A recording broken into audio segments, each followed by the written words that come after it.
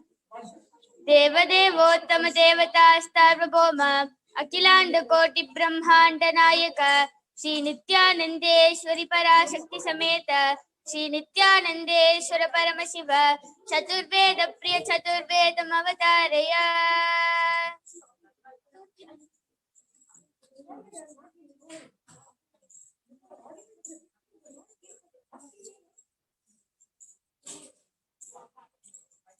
Rigveda Hari Om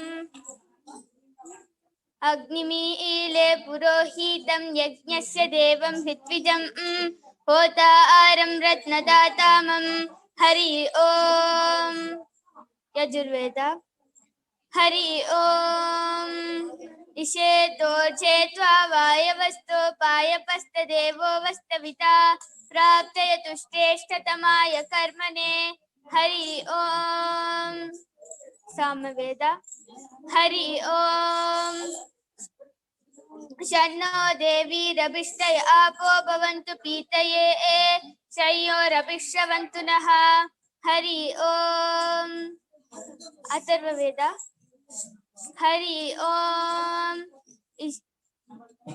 Agna Ayahi Pitaye Grihano Habhyadataye Nihota Sapsi Barhishi Hari Om. The next offering at the feet of Devi Nithyanandeshwari Parashakti Sameta Sri Nithyanandeshwara Paramashiva is the offering of the Agama Shlokas. Devadevottama Devatastarvabhoma Akilanda Koti Brahmanda Nayaka Sri Nithyanandeshwari Parashakti Sameta Sri Nithyanandeshwara Paramashiva Agama Shloka Priya Agama Shlokam Avadarayat. Shri Bhagavan Vacha Ati Kautuhala Vishta Vichase Tachudu Priye Yenme Netrantare Vahne Yadvanditamanuttamam Tatsarvam Katayishyami Yoga Yuktya Sunupriye Yatsarupam Nijam Suttam Yapakam Sarvavdomukam Sarvabhutantaravastam Sarvaprani Sujivanam Yogakam Durasadam Dushpapamakritatamabihi Jnanadishadagunayete Tatrastaha Prabhavantihi Savai Mahakriya Rupa Samstitaika Kriyamata Animadiguna Nashtau Karoti Vikaroti Sha Evam Mamecha Jnanakya Kriyakya Shakti Ruchate. The next offering at the feet of Devi Nithyanandeshwari Parashakti Sameta Sri Nithyanandeshwara Paramashiva is the offering of the Dravida Vedam. Devadevottama Devatastarvabhoma Akilanda Koti Brahmanda Nayaka Sri Nithyanandeshwari Parashakti Sameta Sri Nithyanandeshwara Paramashiva Dravida Veda Priya Dravida Vedam Avadarayat. மந்திரமாவது நீரு வானவர் மேலது நீரு சுந்தரமாவது நீரு துதிக்கப்படுவது நீரு தந்திரமாவது நீரு சமயத்தில் உள்ளது நீரு செந்துவர் வாயுமை பங்கன் திரு ஆலவாயன் திருநீரு ஆலவாயன் திருநீரு திரு ஆலவாயன் திருநீரு வேதத்தில் உள்ளது நீரு வெண்துயர் தீர்ப்பது நீரு ஓதத்தகுவது நீரு உண்மையில் உள்ளது நீரு ஓதத்தகுவது நீரு உண்மை தவிர்ப்பது நீரு சீத புனல்வையில் சூண்ட திரு ஆலவாயன் திருநீரு ஆலவாயன் திருநீரு திரு ஆலவாயன் திருநீரு வேயுரு தோழி பங்கன் விதமுண்ட கந்தன்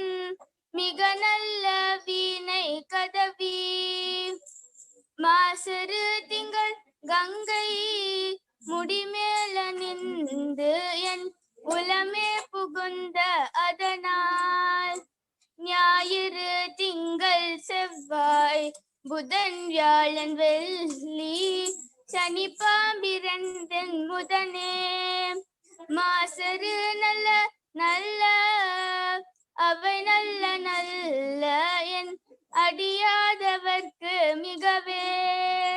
சிவா திருச்சிற்றம்பலம்.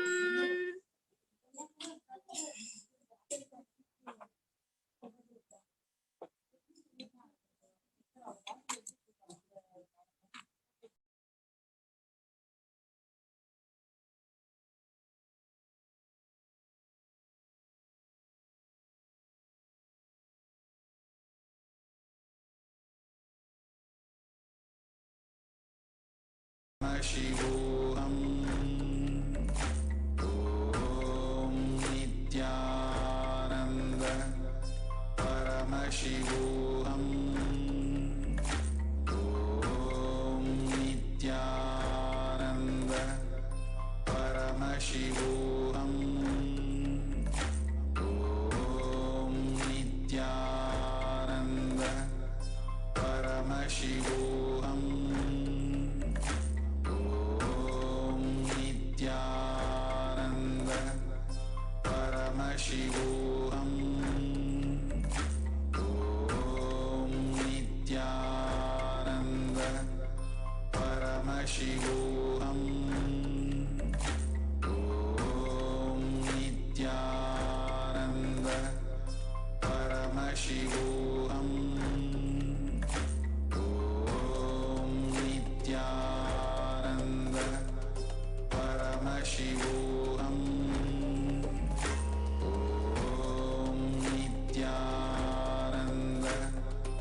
Paramashivoham.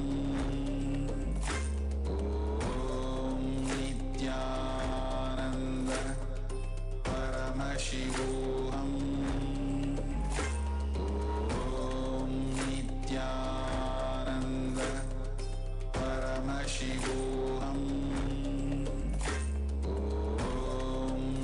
Nithyananda Paramashivoham. Om Nithyananda Paramashivoham. Om Nithyananda.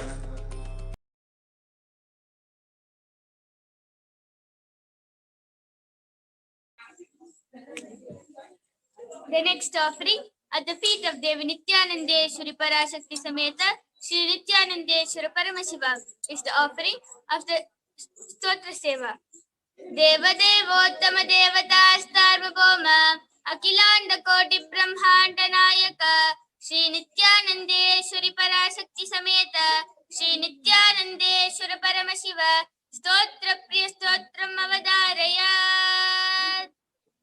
ओम नमो भगवते सदाशिवाय सकलतत्त्वात्मकाय सर्वमन्त्रस्वरूपाय सर्वयन्त्राधिष्ठिताय सर्वतन्त्रस्वरूपाय सर्वतत्त्वविदुराय ब्रह्मरुद्रावतारिणे नीलकण्ठाय पार्वती मनोहराय सोमसूर्याग्निलोचनाय भस्मोद्धूलितविग्रहाय महामणिमुकुटधारणाय माणिक्यभूषणाय सृष्टिस्थितिप्रलयकालरौद्रावताराय दक्षाध्वरध्वंसकाय महाकालभेदनाय मूलाधारैकनिलयाय तत्त्वातीताय गंगाधराय सर्वदेवादिदेवाय सदाश्रयाय वेदान्तसाराय त्रिवर्गसाधनाय अनंतकोटि ब्रह्मांड नायकाय अनंत वासुकि तक्षक कारकोट शंख कुलिक पद्म महापद्मेति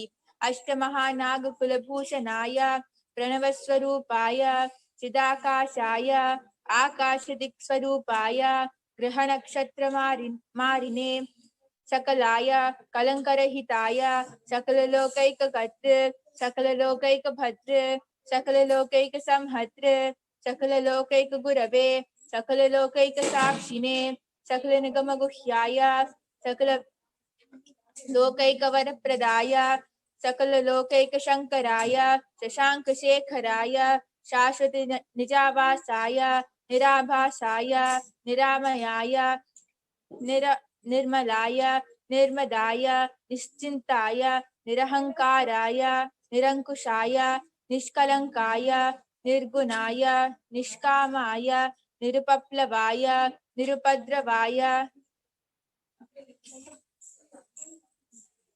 निरावध्याय निरन्तराय निष्कारणाय निरान्तकाय निष्प्रपञ्चाय निस्सङ्गाय निर्द्वन्द्वाय निराधाराय निरागाय निष्क्रोधाय निर्लोपाय निष्पापाय निर्भयाय निर्विकल्पाय निर्भेदाय निष्क्रियाय निस्तुलाय निःशंशयाय निरुपविभवाय नित्यशुद्ध बुद्धि परिपूर्ण सच्चिदानंदात्मयाय परम शांत स्वरूपाय तेजोरूपाय तेजोमयाय जय जय रुद्र महारौद्र भद्रावतार महाभैरव कालभैरव कल्पांत भैरव कपालमालाधर कट्वांग खड्ग चर्म पाशांकुश डमरू शूल चाप बाण गदा शक्ति भिंडीपाल तोमर मुसल मुद्गर पाश परिघ भुषुंडी शटग्नि चक्राध्यायुध भीषणकर सहस्रमुख दंष्ट्राकरालवदन विकटाटहास विस्फारित ब्रह्मांड मंडल नागेंद्र कुंडल नागेंद्रहार नागेंद्रवलय नागेंद्र चर्मधर मृत्युंजय त्रयंबक विश्वरूप विरूपाक्ष विश्वेश्वर वृषभवाहन विश्वभूषण विश्वतोमुख सर्वतो रक्ष रक्ष मां ज्वल ज्वल महामृत्युम अपमृत्युम भय नाशय नाशय चोर भयम उत्सादय उत्सादय विषसर्प भयम समय समय चोरान् मारय मारय मम शत्रून् उच्चाटय उच्चाटय त्रिशूलेन विदारय विदारय कुठारेण भिन्डि भिन्डि खड्गेन खट्वांगेन विपोदय विपोदय मुसलेन निष्पेषय निष्पेषय बाणैः सन्तादय सन्तादय रक्षांसि भीषय भीषय भूतानि विद्रावय विद्रावय कूष्माण्ड मारीच बेताल ब्रह्मराक्षसगणान् सन्तादय सन्तादय माम् अभय कुरु कुरु वित्रस्त्वं माम् आश्वासय आश्वासय नरकभयां माम् उद्धर उद्धर सञ्जीवय सञ्जीवय शत्रुभ्यां माम् आप्यायय आप्यायय दुःखातिरं माम् आनन्दय आनन्दय शिवकवचेन माम् आच्छाटय आच्छाटय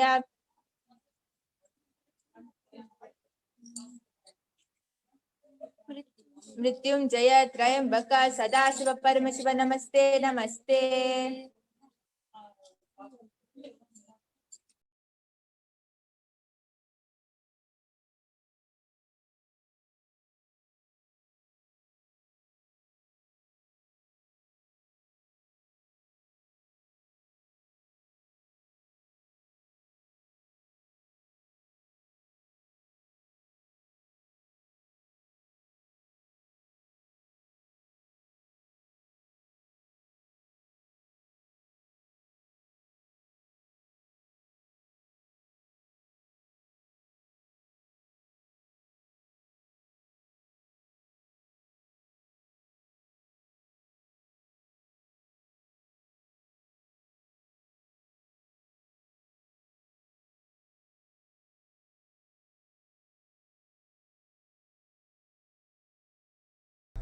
Paramashivoham. Om Nithyananda Paramashivoham. Om Nithyananda Paramashivoham. Om Nithyananda Paramashivoham.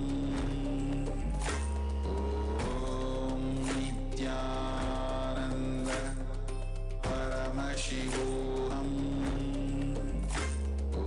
Om Nithyananda Paramashivoham.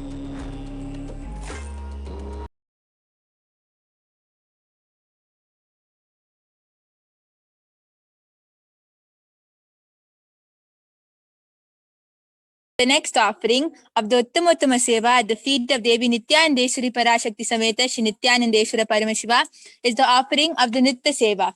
Devadevottama Devata Sarvabhauma Akhilanda Koti Brahmanda Nayaka Shri Nithyanandeshwari Parashakti Sameta Shri Nithyanandeshwara Paramashiva Nitya Priya Nityam Avadharaya.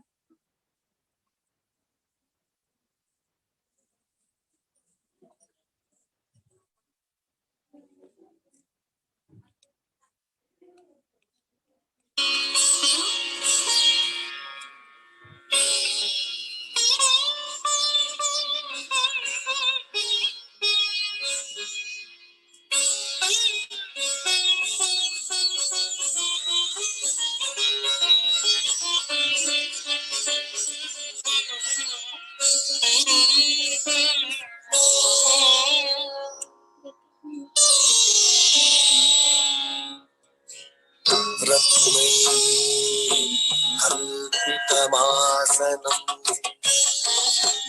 Himajai Snanam Chattivya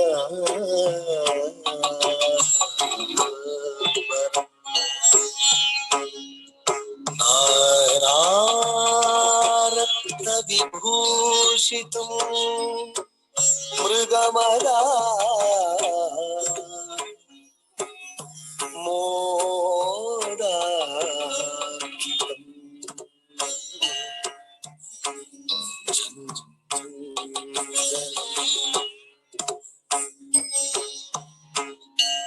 Jati Champakat Bilva Patra Lachitam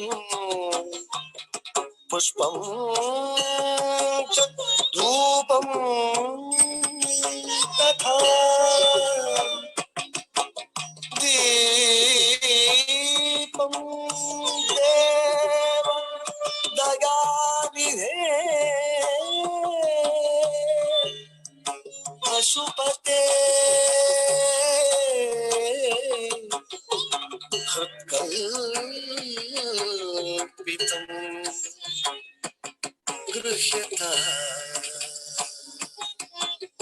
Hritkalpitam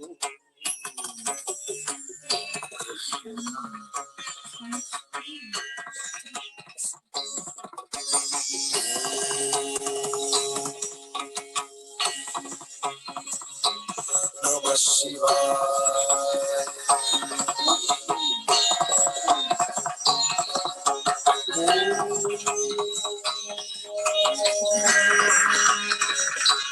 Namah Shivaya.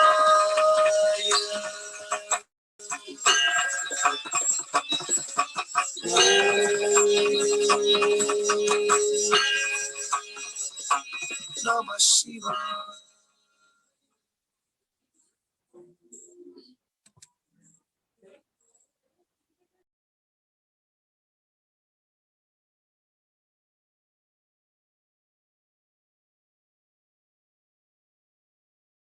Paramashivoham. Om Nithyananda Paramashivoham. Om Nithyananda Paramashivoham. Om Nithyananda Paramashivoham.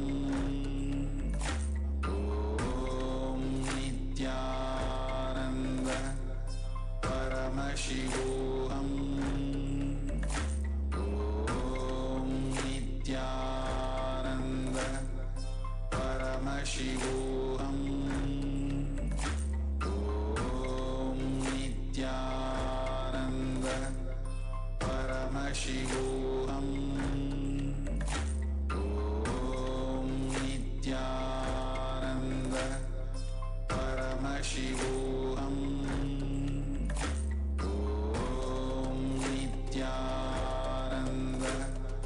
Paramashivoham.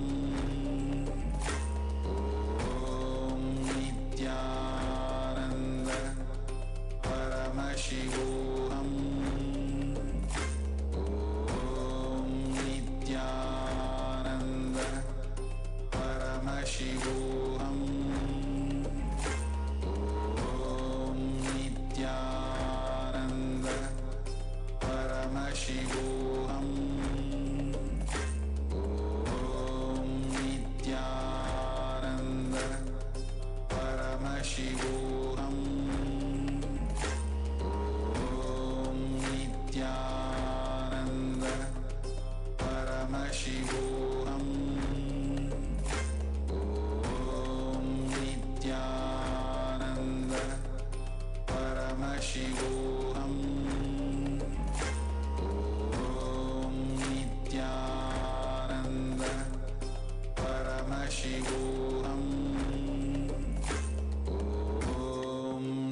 Paramashivoham. Om Nithyananda Paramashivoham. Om Nithyananda Paramashivoham. Om Nithyananda Paramashivoham. Om Nithyananda Paramashivoham. Om Nithyananda Paramashivoham. Om Nithyananda Paramashivoham. Om Nithyananda Paramashivoham.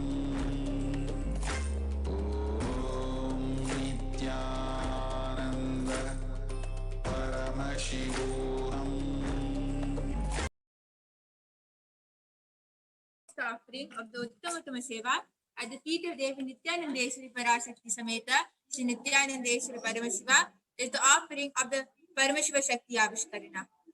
Deva Devottama Devata Sarvabhauma Akhilanda Koti Brahmanda Nayaka Shri Nithyananda Parashakti Sameta Shri Nithyananda Paramashiva Paramashiva Shakti Avishkarana Priyash Paramashiva Shakti Avishkarana Abadharaya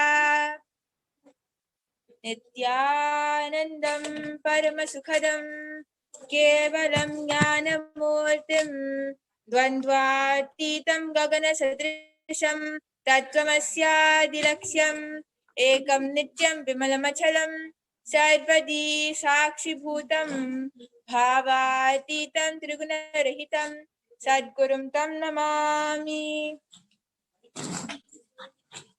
Nithyanandam. My name is Manikya Brahmayogananda. I'm a Balisanta Nithyananda Gurukul and I'm 13 years old. I welcome all of you with my love and respects to today's Shakti Avishkarana. I'm going to be the host for today's Shakti Avishkarana, and today you will be witnessing the extraordinary Shakti of body scanning. Before that, let us begin with a small introduction about the source of all, Paramashiva.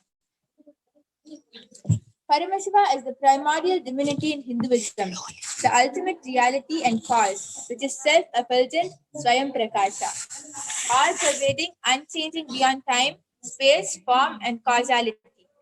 Today, an incarnation of Paramashiva walks among us in the form of the Supreme Pontiff of Hinduism, Jagatguru Mahasannidhanam, His Divine Holiness Bhagavan Nithyananda Paramashivam, reviving the ancient science of power manifestation from the Vedagamas. Vedagamas are directly revealed by Paramashiva. They are the ultimate, eternal, unchangeable truths. A reference cited from these Shastras or source scriptures is called the Shastra Pramana, which we will be looking into shortly. The knowledge and science of manifesting the Vedagama truths are transmitted through Diksha or initiation, which is the direct spiritual energy transfer. His Divine Holiness has initiated millions into the science of awakening the third eye. Agnya or third eye is the command center for the being to connect to their highest conscious state, divinity, Paramashiva himself. Through this communication, the human ability expands and expresses in the form of reading without two physical eyes, enchanted intuition, increased intelligence, ability to use all aspects of the brain's potential, many mystical powers, and numerous health benefits, including complete healing of the physical eyes, cancer, thyroid, diabetes, stress, etc. And today, we are not just going to be demonstrating or expressing a Shakti to you, but we are also going to be understanding how Shakti, the manifestation of powers, is going to be a result of natural happening. As Swamiji says, manifestation of powers is not just limited to you. having a breakthrough in manifesting, but it is beautiful cognition happening inside of you. Now let's move on to the power today. Today you'll be witnessing an extraordinary power, which is the power of body scan. So with this, I would like to introduce a volunteer. Ma, would you like to introduce yourself? Nithyanandam, this is Pallavi from Hyderabad. Nithyanandam, this is Pallavi from Hyderabad. I've been following Swamiji from the year 2018, November. I came in, I was watching Swamiji's videos on YouTube. That's how I visited Hyderabad Adinam. From then I have attended recently Paramashivoham, the first batch. Yeah, that's how, and I continue witnessing Swamiji's miracles, and me and my husband have seen lot of changes in ourselves. The awareness levels has been increased a lot. Yeah, thank you so much. That's it from my end. Yes, now I'm going to be manifesting the power of body scanning. Okay. So let us all sit with our head, neck, and spine in a straight line and connect to Paramashiva by chanting the Mahavakya 3 times. Om Nithyananda Paramashivoham. Om Nithyananda Paramashivoham. Om Nithyananda Paramashivoham.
Yes. So, Paramashiva revealed to me that you get a lot of muscle pull in your whole body. A lot of places in your body gets muscle pull, especially the area in your thighs, and that's because you're not doing enough of exercise, and you have to more active. कनकमहामणिभूषितलिङ्गं मणिपतिवेष्टितशोभितलिङ्गं दक्षसुयज्ञविनाशनलिङ्गं तत्प्रणमामि नित्यानन्दलिङ्गं तत्प्रणमामि नित्यानन्दलिङ्गं कनकमहामणिविनाशनलिङ्गं तत्प्रणमामि नित्यानन्दलिङ्गम्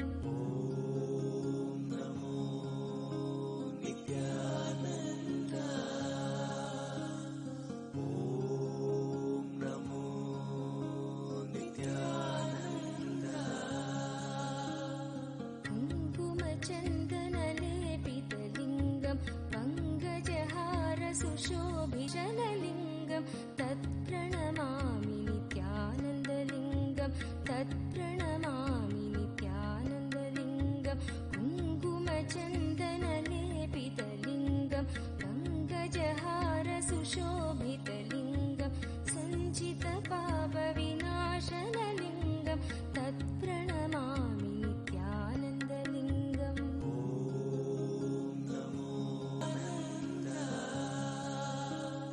देवगणार्चितसेवितलिङ्गं भावैर्भक्ति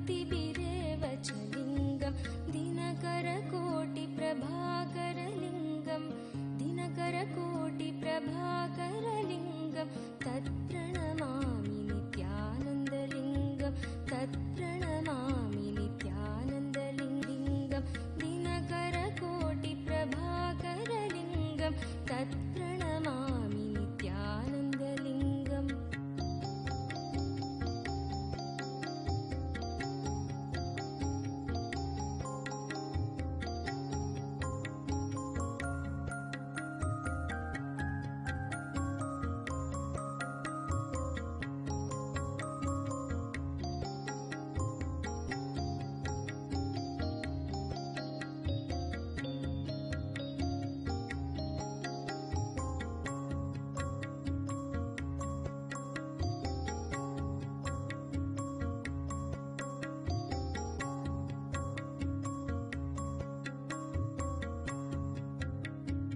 अष्टदलोपरिवेष्टितलिङ्गं सर्वसमुद्भवकारणलिङ्गम् अष्टदरिद्रविनाशकलिङ्गं तत्प्रणमामि नित्यानन्दलिङ्गं तत्प्रणमामि नित्यानन्दलिङ्गम् अष्टदलोपरिवेष्टितलिङ्गं सर्वसमुद्भवकारणलिङ्गम् अष्टदरिद्रविनाशकलिङ्गं तत्प्रणमामि नित्यानन्दलिङ्गम्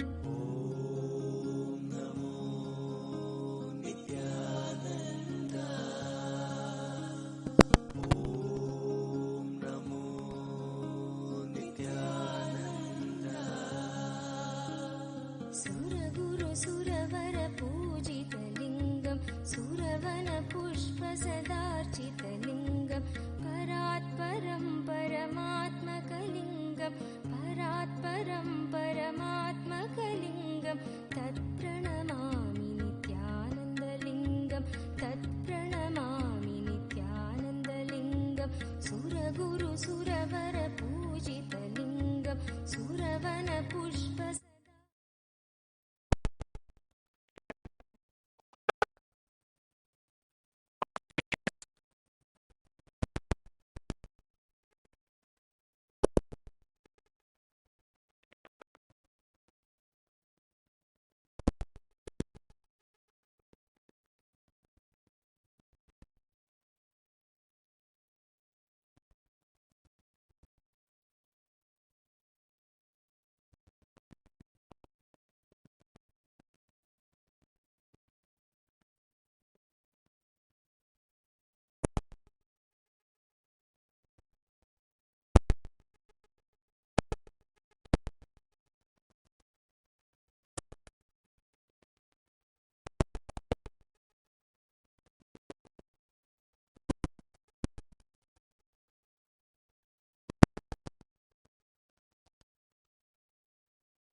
Nithyanandam,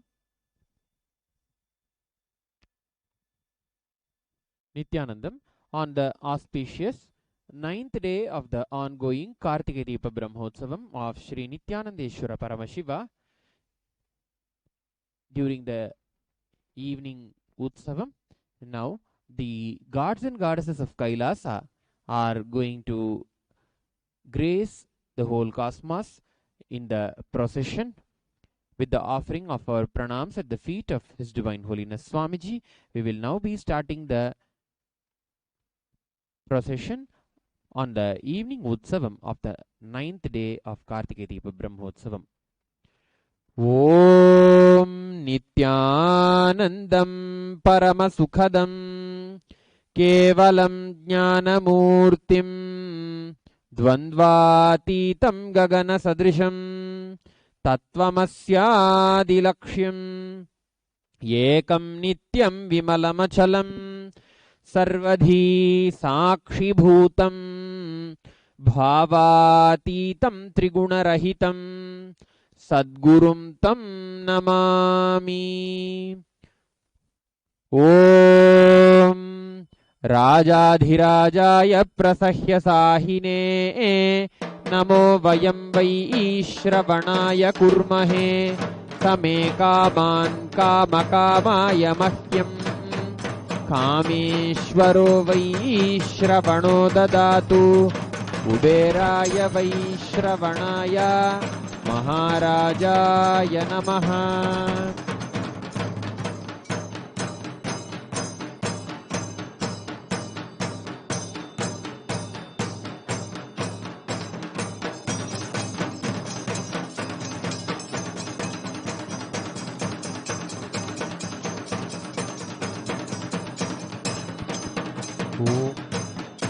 ॐ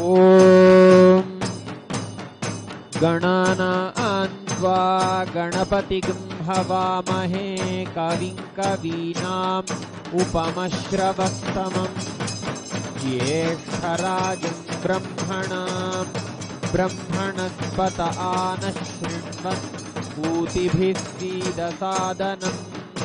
ॐ श्रीमहागणपतये नमः। प्रणो देवी सरस्वती वाजेभिर्वाजिनीवती धीनाम् अविद्यवतु सरस्वत्यै नमः। श्रीगुरुभ्यो नमः। हरिः ॐ। श्रीकान्तो मातुलो यस्य जननी सर्वमङ्गला जनकशङ्करो देवस्तं वन्दे कुञ्जराननम्। यः शिवो नाम रूपाभ्यां या देवी सर्वमङ्गला तयोः संस्मरणात् पुंसां सर्वतो जयमङ्गलम् सर्वतो जयमङ्गलम् सर्वतो जयमङ्गलम्। या देवी स्तूयते नित्यं विबुधैर्वेदपारगैः सा मे वसतु जिह्वाग्रे ब्रह्मरूपा सरस्वती। आपादमौलिपर्यन्तं ध्यायेत् श्रीगुरुरूपकम् तेन विघ्नाः प्रणश्यन्ति सिद्ध्यन्ति च मनोरथाः। ॐ शन्नो मित्रः शं वरुणः शन्नो भवद्वर्यमा शन्न इन्द्रो बृहस्पतिः शन्नो विष्णुरुक्रमः।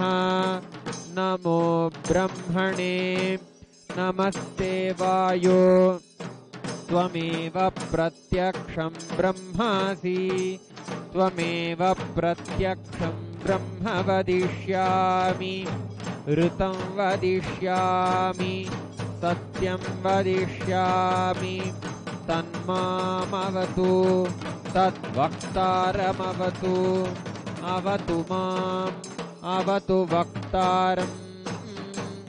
ॐ शान्ति शान्ति शान्तिः। ॐ शन्नो मित्रः शं वरुणः शन्नो भवद्वर्यमा शन्न इन्द्रो बृहस्पतिः शन्नो विष्णुरुक्रमः। नमो ब्रह्मणे नमस्ते वायो त्वमेव प्रत्यक्षं ब्रह्मासि त्वामेव प्रत्यक्षं ब्रह्मावादिशम् ऋतमवादिशं सत्यमवादिशं तन्मामावीत् तद्वक्तारमावीत् आवीन्माम् आवीत् वक्तारम्। ॐ शान्ति शान्ति शान्तिः।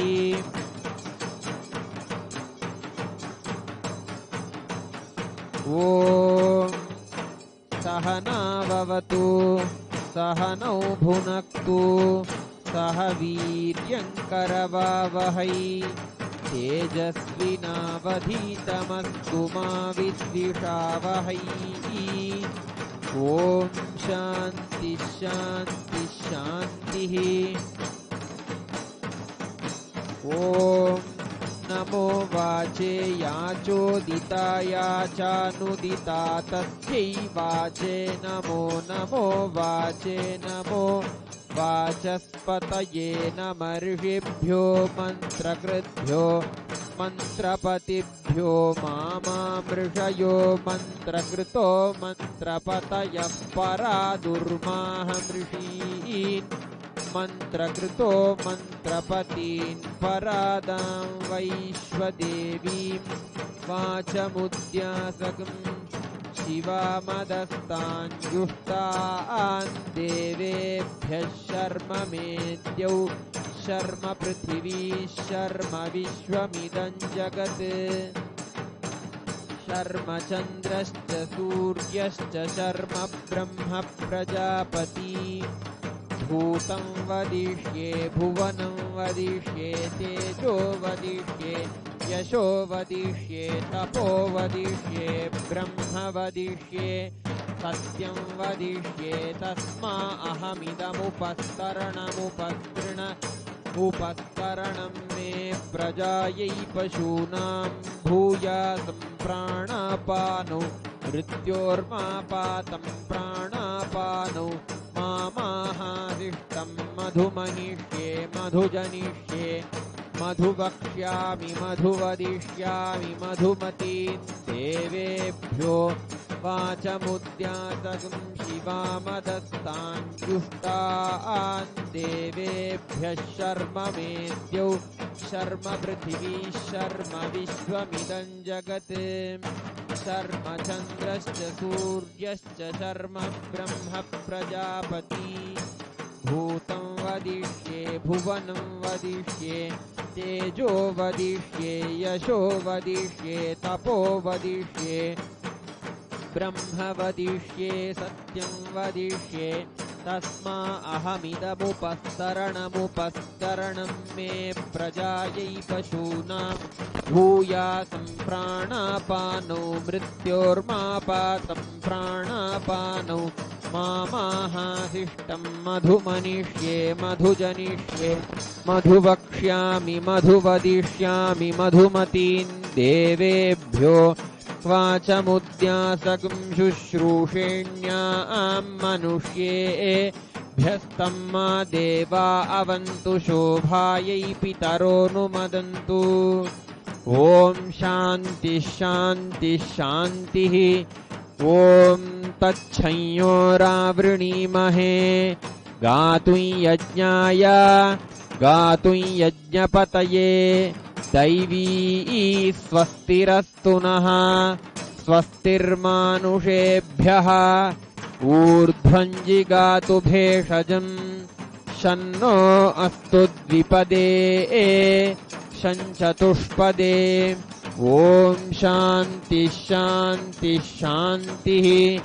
ॐ भद्रं कर्णेभिः शृणुयाम देवाः भद्रं पश्येमाक्षभिर्यजत्राः स्थिरैरङ्गैः स्तुष्टुवागुंसस्तनूभिः व्यशेम देवहितं यदायुः स्वस्ति न इन्द्रो वृद्धश्रवाः स्वस्ति नः पूषा विश्ववेदाः स्वस्ति नस्तार्क्ष्यो अरिष्टनेमिः स्वस्ति नो बृहस्पतिर्दधातु।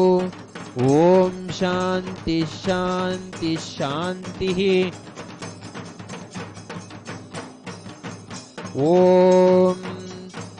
सहस्रशीर्षा पुरुषः सहस्राक्षसहस्रपात् स भूमिं विश्वतो वृत्वा अत्यतिष्ठद्दशाङ्गुलम् पुरुष एवेदगं सर्वं यद्भूतं यच्च भव्यम् उतामृतत्वस्येशानः यदन्नेनातिरोहति एतावानस्य महिमा अतो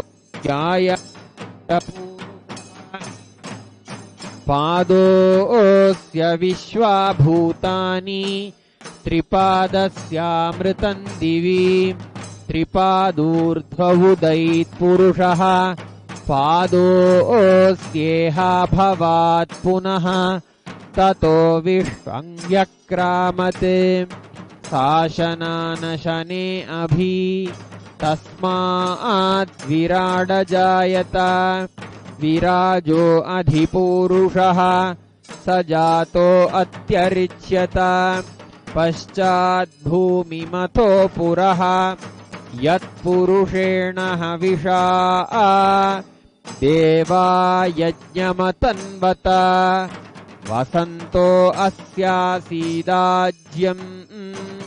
ग्रीष्मयुध्मः शरद्धविः सप्तास्यासन् परिधयः त्रिसप्तसमिधः कृताः देवा यद्यज्ञन्तन्वानाः अबध्नन् पुरुषं पशुं तं यज्ञं बर्हिषि प्रौक्षन् पुरुषं जातमग्रतः तेन देवा अयजन्त साध्यार्षयश्च ये तस्माद्यज्ञात् सर्वहुतः ऋचः सामानि जज्ञिरे छन्दागंसि जज्ञिरे तस्माज्जाता अजावयः यत्पुरुषं व्यदधुः कतिधा व्यकल्पयन् मुखं किमस्य कौ बाहू कावूरूपादावुच्येते ब्राह्मणोऽस्य मुखमासीत् बाहुराजन्यः कृतः ऊरू तदस्य यद्वैश्यः पद्भ्यागं शूद्रो अजायत चन्द्रमा मनसो जातः चक्षुः अजायत मुखादिन्द्रश्चाग्निश्च प्राणाद्वायुरजायत नाभ्या आसीदन्तरिक्षम् शीर्ष्णोद्यौ समवर्तत पद्भ्यां भूमिर्दिशश्रोत्रात्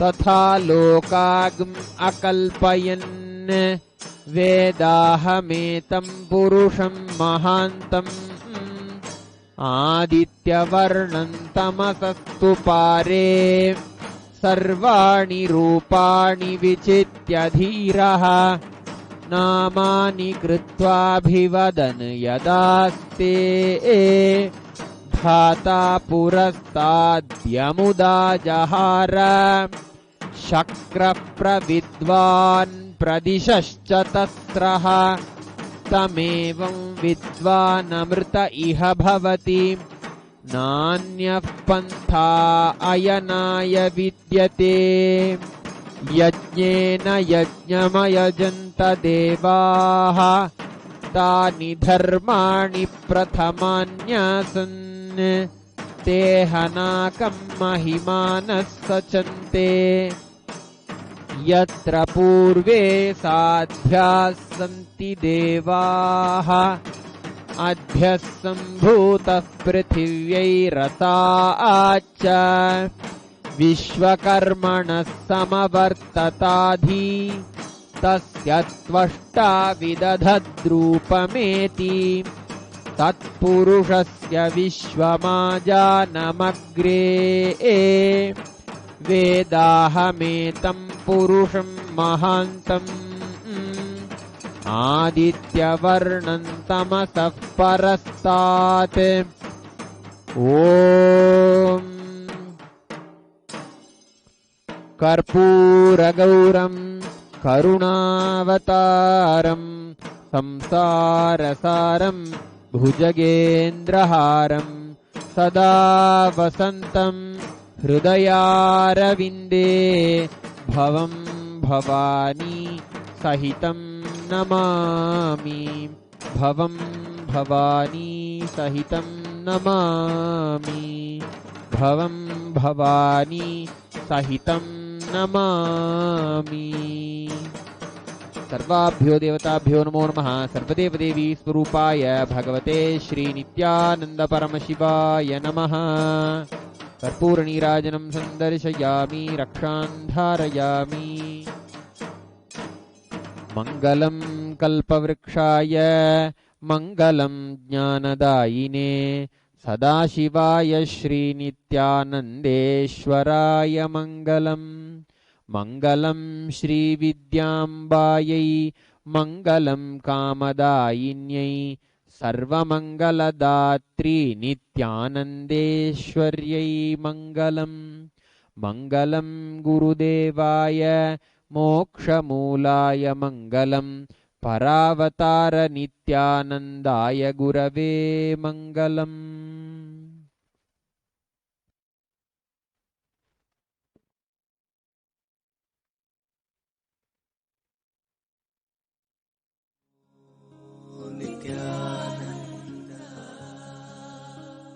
सर्वसुगन्धिसुलेपितलिङ्गं बुद्धिविवर्धनकारणलिङ्गं सिद्धसुरासुरवन्दितलिङ्गं तत्प्रणमामि नित्यानन्दलिङ्गं तत्प्रणमामि नित्यानन्दलिङ्गं सर्वसुगन्धिसुलेपितलिङ्गं बुद्धिविवर्धनकारणलिङ्गं सिद्धसुरासुरवन्दितलिङ्गं तत्प्रणमामि नित्यानन्दलिङ्गम्।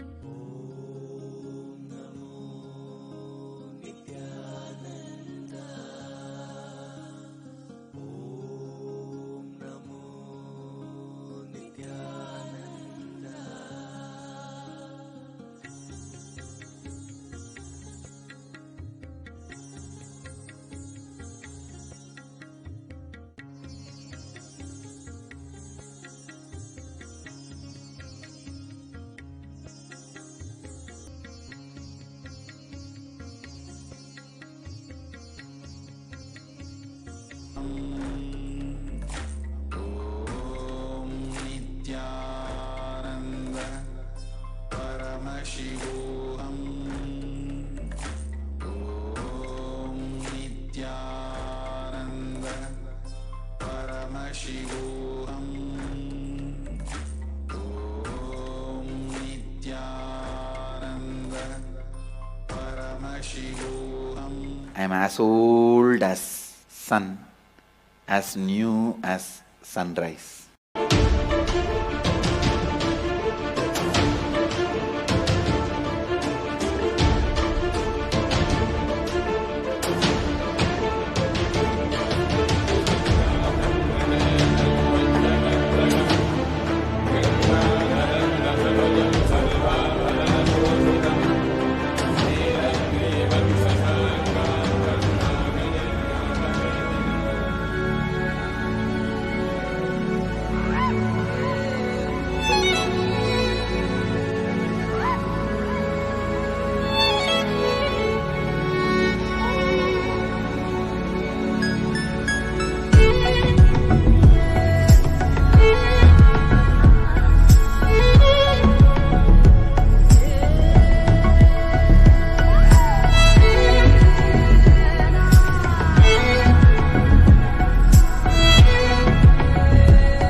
Various incarnations happened,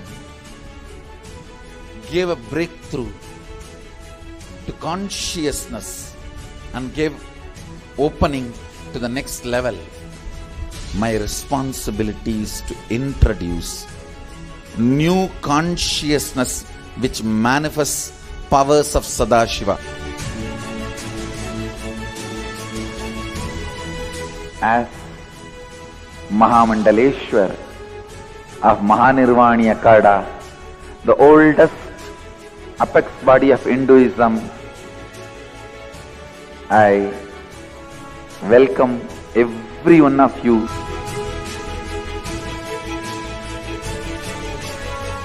I have experienced Sadashiva in his completion, and he has empowered me to transmit that experience to all of you.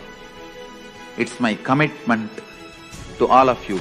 I'll make you experience and manifest Sadashivatva, powers and state and space of Sadashiva. When you manifest powers, naturally the state of Sadashiva and space of Sadashiva starts manifesting in you. More power manifestation, more integrity, more unclutching, more nirvikalpa samadhi, more joy, more restful awareness, more responsibilism, more enriching, more bliss.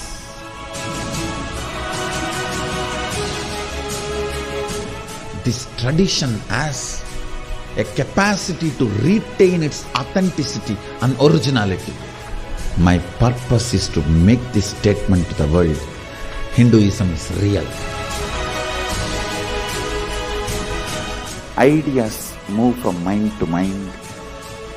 Energy moves from space to space. Cognitions move from body to body. That is why even Sadashiva needs a body. He assumed the body because he needs body to transmit these cognitions to you.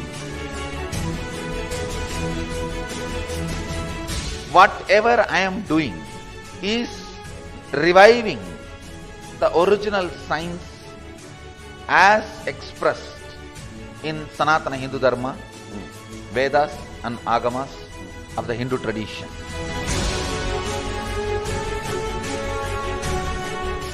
Given by Sadashiva, received by Devi, adopted by Vishnu to run this universe is Agama.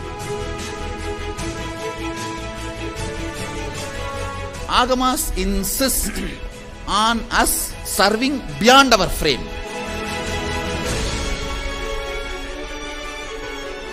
Whatever experience, anubhuti I had by my Guru's grace, Atma Pramana, I do acid wash with Shastra Pramana, Apta Pramana, the ancient masters' experiences.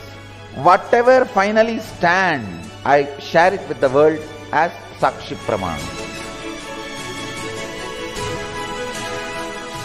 I welcome everyone for the grand feast of Sanatana Hindu Dharma.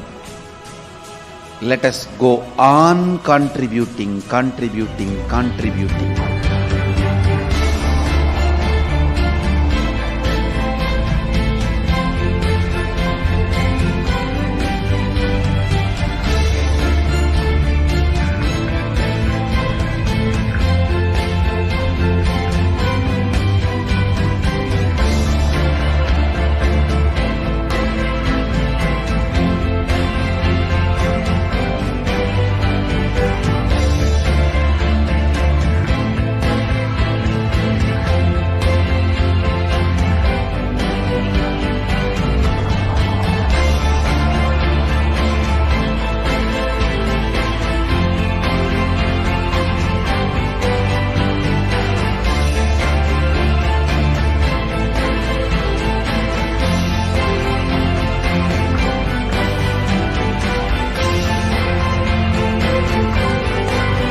What I mean by the word KAILASA, listen intensely. Enlightenment ecosystem, literally enlightenment itself, in your own home, wherever you are. If you cannot come to Kailasa, it's okay. Kailasa can come to you. Kailasa coming to you is Kailasa.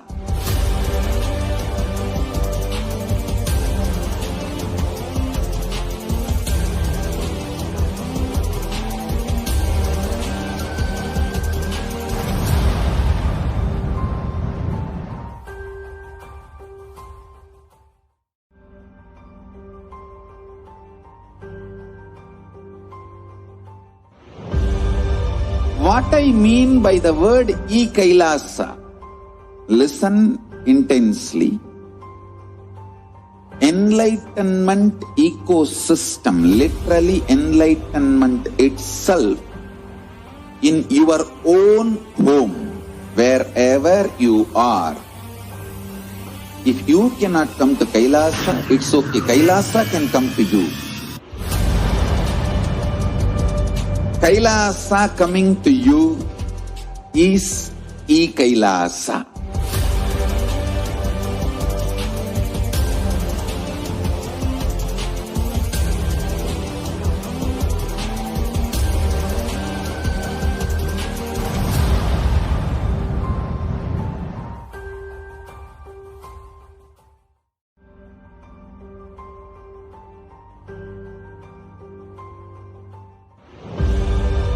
What I mean by the word Kailasa, listen intensely. Enlightenment ecosystem, literally enlightenment itself, in your own home, wherever you are. If you cannot come to Kailasa, it's okay. Kailasa can come to you. Kailasa coming to you is Kailasa.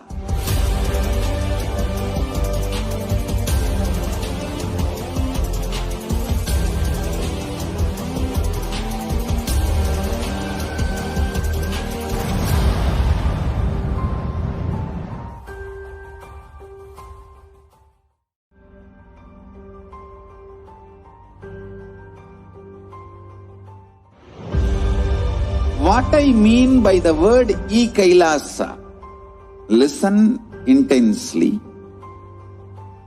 Enlightenment ecosystem, literally enlightenment itself, in your own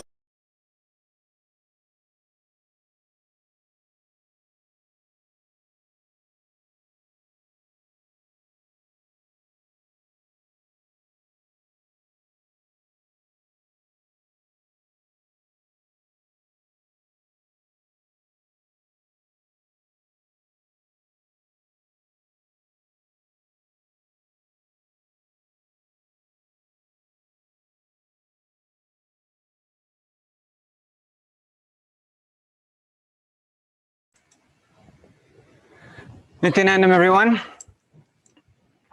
Nithyanandam and welcome. I'd like to welcome everyone to today's celebration of Hindu Heritage Month. Let us begin with a short Sanskrit invocation to request the blessings of the superconscious source to be with us here today. Please close your eyes. Bring your awareness to your breathing. Breathe as slowly and deeply as you can, and connect to a deep sense of gratitude.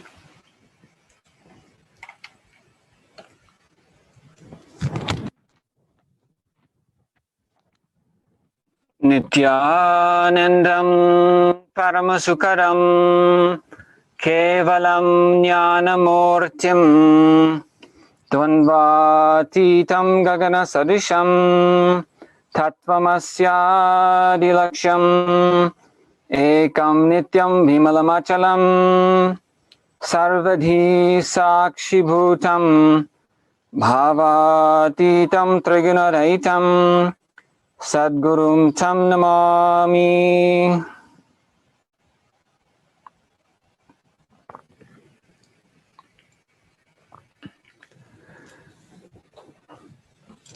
Nithyanandam, I welcome everyone with my love and respects and the auspicious blessings of His Divine Holiness Bhagavan Sri Nithyananda Paramashivam. Welcome everyone to KAILASA Toronto's Hindu Heritage Month celebrations. My name is Sri Nithyananda. I'm an initiated disciple of His Divine Holiness Bhagavan Sri Nithyananda Paramashivam, and I was blessed to be initiated into the path of sannyas as a Krama Brahmachari in 2015. I've been blessed to have been a follower of Swamiji since 2008. And previous to entering into the monastic life of Sanatana Hindu Dharma, I studied and worked as a computer engineering technologist and elementary school teacher in Canada and around the world. I'd like today to welcome everyone to this unique celebration of Hinduism and Vedic culture in Canada. The history, knowledge, and unique spiritual sciences of Sanatana Hindu Dharma make it powerfully positioned as the only civilization possessing time-tested, proven solutions to all of the pandemics and problems facing humanity today. Youth diabetes, depression, suicide, and drug abuse are just a few of the major challenges facing human societies today. The fact that Sanatana Hindu Dharma is the only living civilization of more than 5,000 years is no accident. It is indeed a shocking indication of spiritual power. And moreover, the need of humanity today to get real, lasting, proven solutions to real global problems. One of the unique contributions of Hinduism is the spiritual knowledge, the science of manifesting superconsciousness, the source of all life and intelligence, as a living experience in our daily life. It's a science of Vedas and Agamas, not an accident or a mistake. The living deity, Archavatara, and living enlightened Guru, Nijavatara, are mainstays and pillars of the world's longest lasting and only surviving ancient civilization, Hinduism. We gather here today in celebration of life, as is the Hindu way, and begin by joining in celebration with our great Hindu temples and Hindu leaders. The element of fire, the Agni, if it's invoked with devotion, that Agni fire can be the link between the spiritual energy and our physical body. Indeed, the great rituals of Sanatana Hindu Dharma, the science of spirituality, the science of manifesting spiritual consciousness, the science of manifesting living deities through the physical body is one of the great contributions of Sanatana Hindu Dharma. The great homas, yajnas, even daily puja and arti, we connect to the spiritual energy through the Agni itself. So the Agni, the energized Agni, the flame, the fire element, if used properly, can be a connection to energize our own physical bodies with the spiritual energy itself. So let us begin today's events by entering into the Garbha Mandir, the Sanctum Sanctorum of KAILASA's Nithyanandeshwara Hindu Temple in Toronto, and offering our gratitude and arti to Lord Ganesha, and request the auspicious blessings of all the living deities.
Followed by 10:30 a.m. Discussion with Hindu leaders and parliamentarians, how to preserve Hindu heritage in Canada.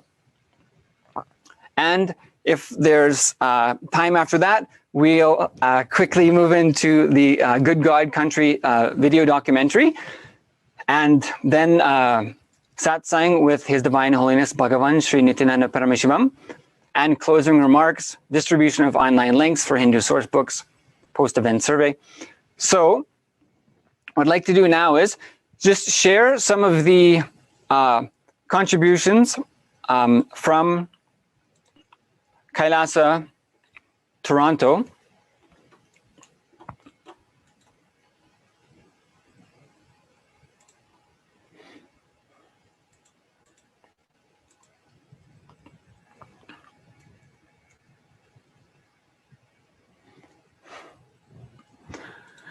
So KAILASA Toronto's Nithyananda Meditation Academy started Canadian roots in 2006.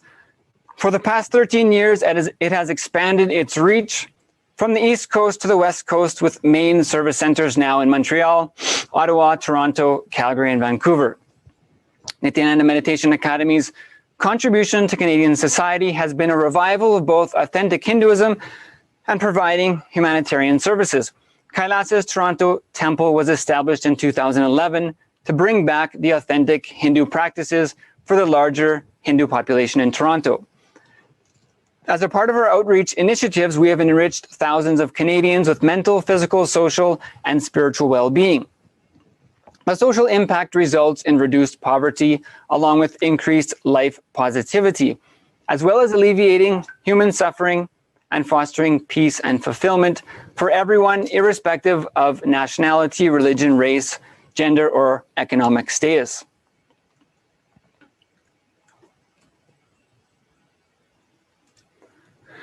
And even during this COVID pandemic, KAILASA Toronto has continued all outreach services with free online programs to provide spiritual healing and mental health solutions through empowerment for women, youth workshops, free online yoga, pujas, wealth counseling, family and relationship programs, and spiritual healing, as well as personalized pranayama and breathing techniques to provide healing for seniors.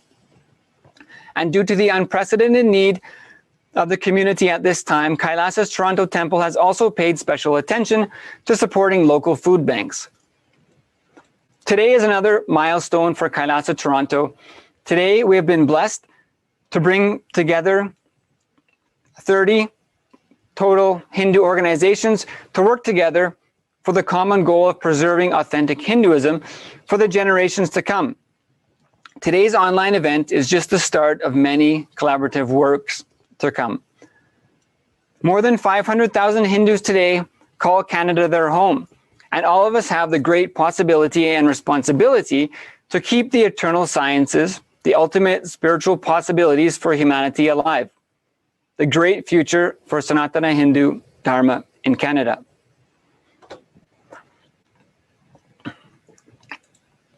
So with this, just like to take a quick look at the few of the temples joining us today.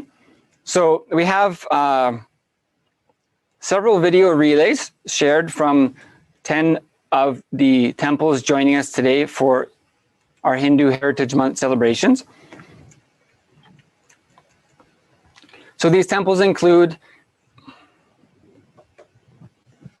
the Sri Varashiti Vinayagar Temple in Scarborough, the Sri Shiva Satyanarayana Swami Temple in Mississauga, the Sri Katpaga Vinayagar Temple in Brampton, the Bhuvaneshwari Aman Temple in Brampton, the Sri Nagabhushani Aman Temple in Scarborough, the Sri Selva Vinayagar Temple in Scarborough, the Grand Prairie Hindu Temple in Alberta, the Kannada Kanta Swami Temple in Scarborough, the Sri Shiva Vishnu Temple in North York, and the Sri Nallur Kanta Swami Temple in Scarborough.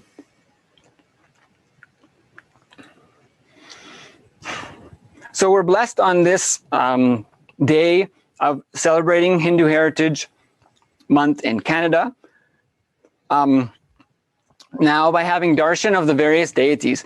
So as we know, one of the unique contributions of Sanatana Hindu Dharma is the ability to manifest the spiritual conscious source in the physical form and have that be a benefit to our physical bodies. So taking the source of life, the source of consciousness, and the source of intelligence, how do we take that, use that, make that available to our physical body? This through the process of prana pratishtha, of installing that superconscious energy in a physical deity, is one of the unique contributions of Sanatana Hindu Dharma.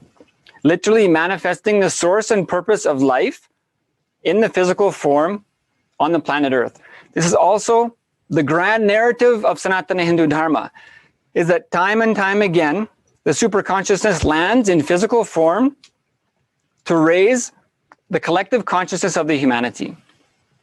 This is the state and space of humanity today, requiring that conscious boost for all of humanity to raise out of not only the emergency condition that many are experiencing these days during coronavirus, but many other afflictions that the society and human civilization is struggling with. Sanatana Hindu Dharma is uniquely positioned as the only civilization that was alive 5,000 years ago and is still alive today. The only living ancient civilization. This civilization was sustained and maintained upon the ability to use the superconscious source of life to liberate humans. This happened predominantly through the manifestation of superconsciousness in the form of a deity, requesting the living being to manifest itself through the physical form in the form of a deity in a temple. And the manifestation of superconsciousness itself through a human body in the form of the enlightened guru. So now, let us enjoy in the space of gratitude and unclutching the blessings and darshan of the various temples, deities, and presentation of this enlightenment ecosystem of Sanatana Hindu Dharma from around various places in Canada and elsewhere in celebration together, in solidarity for today's celebration of Hindu Heritage Month. Let us receive the blessings of the various deities and superconscious ecosystems.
குழந்தைகளுக்கு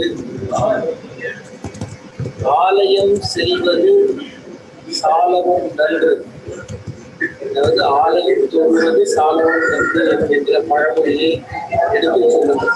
நம்மளுடைய ஆலயம் மிகவும் அறிவியல் பூர்வமான சார்ந்த ஒரு இடமாக இருக்கிறது. அங்கு வழிபடக்கூடிய நவக்கிரக தேவதைகளாக இருக்கட்டும், விளக்கு ஏற்றுவதாக இருக்கட்டும், அர்ச்சனை செய்வது, மந்திரம் சொல்வது, தேவாரம் சொல்வது, இதை கேட்பது, திருநீறு பூசிக்கொள்வது, இது மாதிரி எல்லா விஷயங்களும் மிகவும் தேகத்திற்கும் மனதிற்கும் பலம் தரக்கூடியது என்று நாம் நம்முடைய எதிர்கால சந்ததியர்களுக்கு சொல்லிக் கொடுத்து வந்தால் அவர்கள் தீவிரமாக இந்த பாரம்பரியத்தை கடைபிடித்துக் கொண்டு இனி வழி வழியாக நமது சந்ததிகள் இந்த மாதிரியான புலம்பெயர்ந்த ஊர்களிலோ அந்த மாதிரி வேலைக்காக செல்லக்கூடிய வெளிநாட்டிலோ இருந்தாலும் அவர்கள் நம்ம எந்த ஊருக்கு இருந்து வந்தோமோ அந்த மாதிரியான ஒரு ஊர்ல இருக்கிற மாதிரி ஒரு சூழ்நிலை எங்கெல்லாம் அமையும். அதனால இந்த பாரம்பரியமான இந்த மாதத்தில் அனைவருக்கும் இந்த இந்து ஹெரிட்டேஜ் மத்தினுடைய வாழ்த்துக்களை தெரிவித்துக் கொள்கிறோம். நான் சந்திரசேகர குருக்கள், இந்த ஆலயத்தில் பிரதான அர்ச்சகராக இருக்கிறேன். இது விசிசாகா நகரில் இருக்கக்கூடிய சிவசத்யநாராயண சுவாமி ஆலயம். நமஸ்காரம்.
விநாயக பெருமான் மெய்யன்பர்களே, பிரம்டன் அருள்மிகு ஸ்ரீ கற்பக விநாயகர் ஆலயம் இலக்கம் 200 அட்வான்ஸ் புலவாட்டில் அமைந்திருக்கின்ற திருக்கோயிலில் இருந்து ஆலய தர்மத்தா விஜயநாதன் உங்களிடம் பேசிக் கொண்டிருக்கின்றேன்.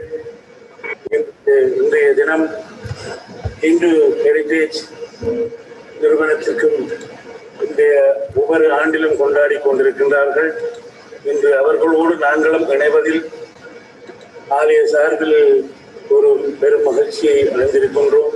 இந்த ஆலயம் 1999 ஜூன் மாதம் ஆனி உத்தரத்தில் கும்பாபிஷேகம் பண்ணப்பட்டது. பின்பு தம்ப பிரதிஷ்டை இடம்பெறுவதற்கு 2009 பங்குனி திருவோண நட்சத்திரத்தில் கும்பாபிஷேகம் செய்யப்பட்டது. இந்த ஆலயத்தில் உங்களுக்கு எல்லோருக்கும் நன்றாகவே தெரியும், எல்லா விழாக்களும் சிறப்பாக நடைபெற்று விநாயக பெருமானின் 25 நாள் மகோத்சவம் மற்றும் நாராயண பெருமானின் பொன்னாலை ஸ்ரீ வரதராஜ பெருமாள் ஆலய பட்சமாக ஆவணி ஓபனி திருநாளை தேர் திருவிழாவாக வைத்தும் முருகப்பெருமானின் ஆடிவேர் விழாவை கனடாவில் முதலில் ஆரம்பித்து ஒவ்வொரு வருடமும் தங்கரதம், காவடி ரதம், வெள்ளி ரதம் என்று சிறப்பாக நடத்தி கொண்டிருக்கின்றோம்.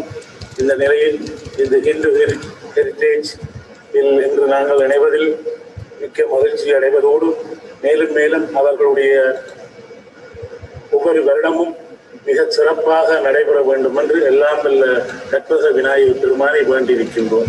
நன்றி.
ஓம் சக்தி. நமஸ்காரம். என் பேர் கந்தசுவாமி குருக்கள். ஸ்ரீ நாகபூஷ்ணம்பிகா சமேத நாகலிங்கேஸ்வர சுவாமி திருக்கோவில் 1830 எல்ஸ்மீர் ரோட், டொரண்டோவில் அமைஞ்சிருக்குது. அம்பாள் இது இப்போ 96லேருந்து துவங்கி ரொம்ப விசேஷமாக நிறைய பூஜைகள்லாம் நடைபெற்று இந்த கோவில்னால நிறைய பக்தர்கள்லாம் பலனடைஞ்சிருக்காங்க. ஒவ்வொரு திருவிழா காலங்கள்லையும், ஆனி மாதங்கள் நடக்கக்கூடிய திருவிழா காலங்களையும், மற்ற மாதங்கள் நடக்கக்கூடிய திருவிழா காலங்களையும் எல்லா இடத்துலேருந்தும் பக்தர்கள்லாம் வந்து அம்பாளை தரிசித்து அம்பாளுடைய பலன்கள்லாம் நிறைய அடைஞ்சிருக்காங்க. இந்த ஹிந்து ஹெரிட்டேஜ் ப்ரோக்ராம் வருஷம் நடக்கிறதுக்கு நம்ம இந்து மதத்துக்குன்னு ஒரு நடக்கக்கூடிய இந்த ப்ரோக்ராம் எப்பவுமே நிறைய நடந்துட்டு இன்னும் க்ஷேமமாக இதனால நிறைய பலன்கள் நம்ம இந்து மதத்துக்கு நிறைய கிடைக்கணும்னு வேண்டிக்கிறோம். நாகபூஷ்ணம்பிகா சமேத நாகலிங்கேஸ்வரனுடைய சுவாமியினுடைய அனுகிரகம் கண்டிப்பாக எல்லா பக்த கோடிகளுக்கும் கிடைச்சி எல்லாரும் வந்து அம்பாளை தரிசிச்சுட்டு டொரண்டோவில் வரும்போது கனடாவில் எல்லாரும் அம்பாள் வந்து தரிசிச்சுட்டு அம்பாளுடைய அனுகிரகத்தை பெறணும்னு வேண்டிக்கிறேன். எல்லாரும் அம்பாள் இந்த வீடியோனுடைய பலன் பிரகாரம் சந்தோஷம் அடைஞ்சி எல்லாரும் இந்த வருஷத்துலேருந்து இருக்கக்கூடிய துன்பங்கள்லேருந்தெல்லாம் விலகி எல்லா நன்மைகளும் வரணும்னு இந்த ஹிந்து ஹெரிட்டேஜ் ப்ரோக்ராம் அடிக்கடிக்கு இது மாதிரியா வருஷத்தில் ஒரு வருஷத்துல ஒரு வாட்டி நடக்கிறது போய் மாசங்கள் நடந்து நிறைய மக்களுக்கு நிறைய பலன்கள் வரணும்னு வேண்டிப்போம். ஓம் சக்தி. நமஸ்காரம்.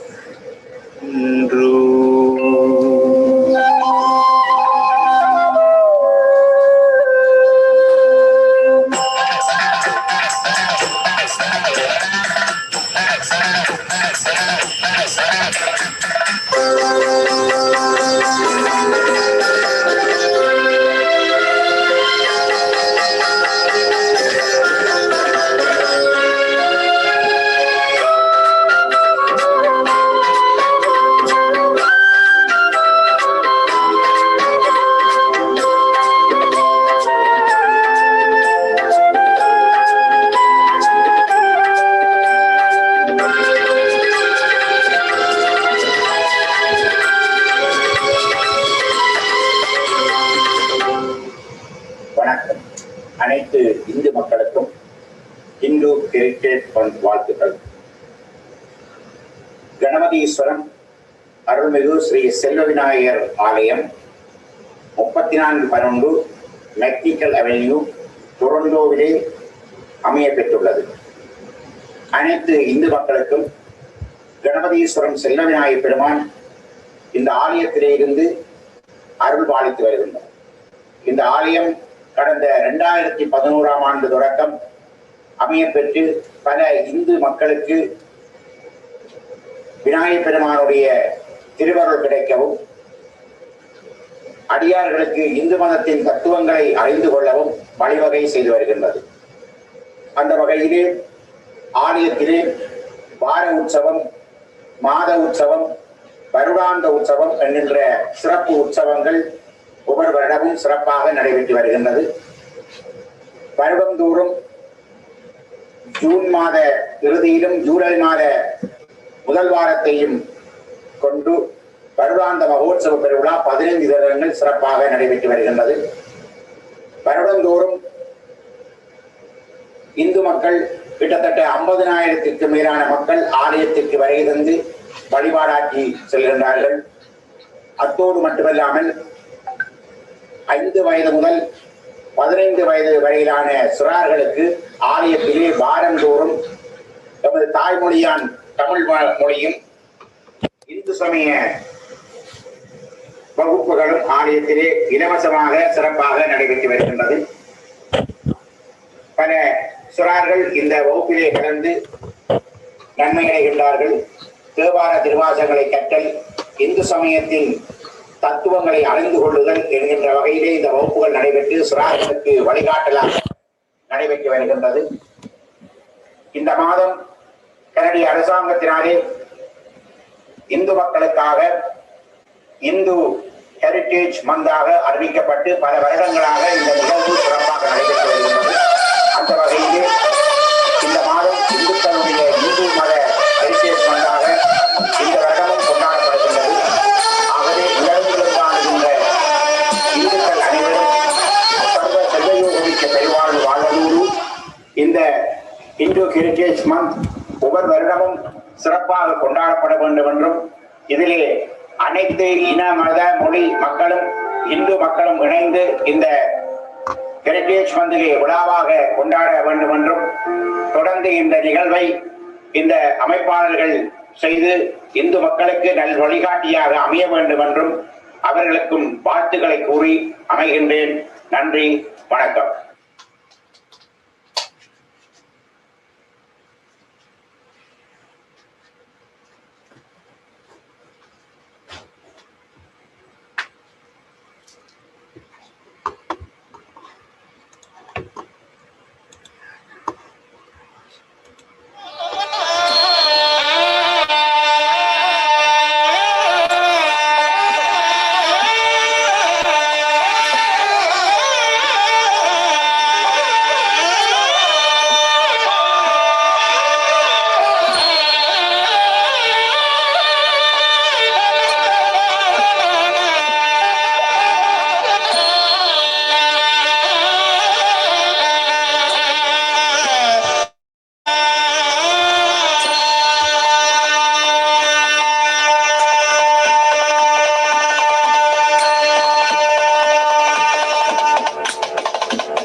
சரவணபவன் அருள்மிகு கனடா கந்த பெருமானுடைய ஆலயத்திலிருந்து வழங்கி கொண்டிருக்கின்றோம். 1991ஆம் ஆண்டு கனடாவிலே டொரண்டோவிலே கனடா கந்த பெருமான் என்று நாமத்தோடு இந்த ஆலயம் ஆரம்பிக்கப்பட்டு 29வது ஆண்டு காலடியிலே நாங்கள் இதை நடாத்தி கொண்டிருக்கின்றோம். 733 ரோச்மோன் வீதியிலே எங்களுடைய நிரந்தரமான இந்த இடத்திலே முருகப்பெருமானுடைய ஆலயம் அளவுற ஆகம விதிப்படி கருங்கல்லாலே இந்த ஆலயம் ஆரம்பிக்கப்பட்டு மிகவும் சிறப்பாக பூஜைகள் வழிபாடுகள் போன்றவை எல்லாம் நடைபெற்று கொண்டிருக்கின்றது. பக்தர்கள் எல்லாம் வந்து விசாலமாக வழிபடக்கூடிய முறையிலே இந்த ஆலயம் அமைக்கப்பட்டிருக்கின்றது. ஆகவே எல்லா அடியார்களும் வருகதந்து முருகப்பெருமானுடைய இந்த ஆலயத்திலே வழிபாடு செய்து எல்லாம் வெல்ல கனடா கந்த பெருமானுடைய திருவருளை நீங்கள் பரிபூரணமாக பெற்று மண்ணில் நல்ல வண்ணம் சகல செல்வ யோக பெருவாழ்வு வாழ வேண்டும் என்று முருகப்பெருமானை பிரார்த்தித்து வாழ்த்தி வணங்குகின்றோம். நன்றி, வணக்கம்.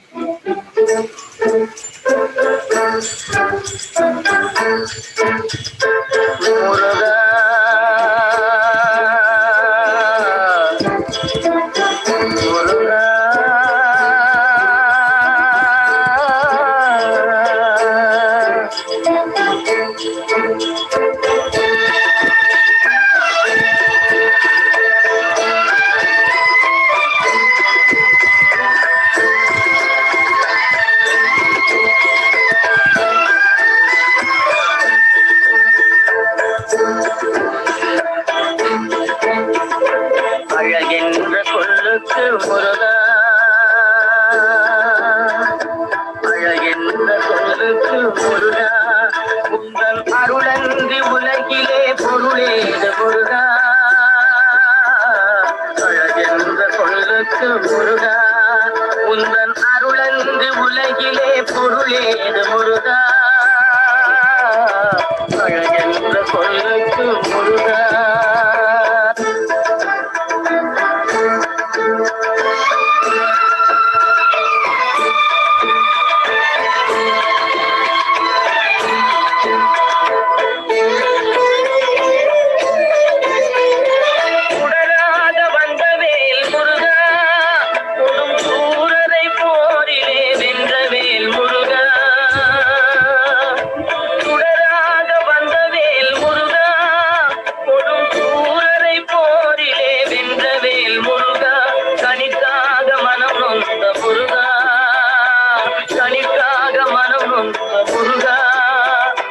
கனியான தமிழ் தந்த செல்வமே முருகா அழகென்ற கொல்லுக்கு முருகா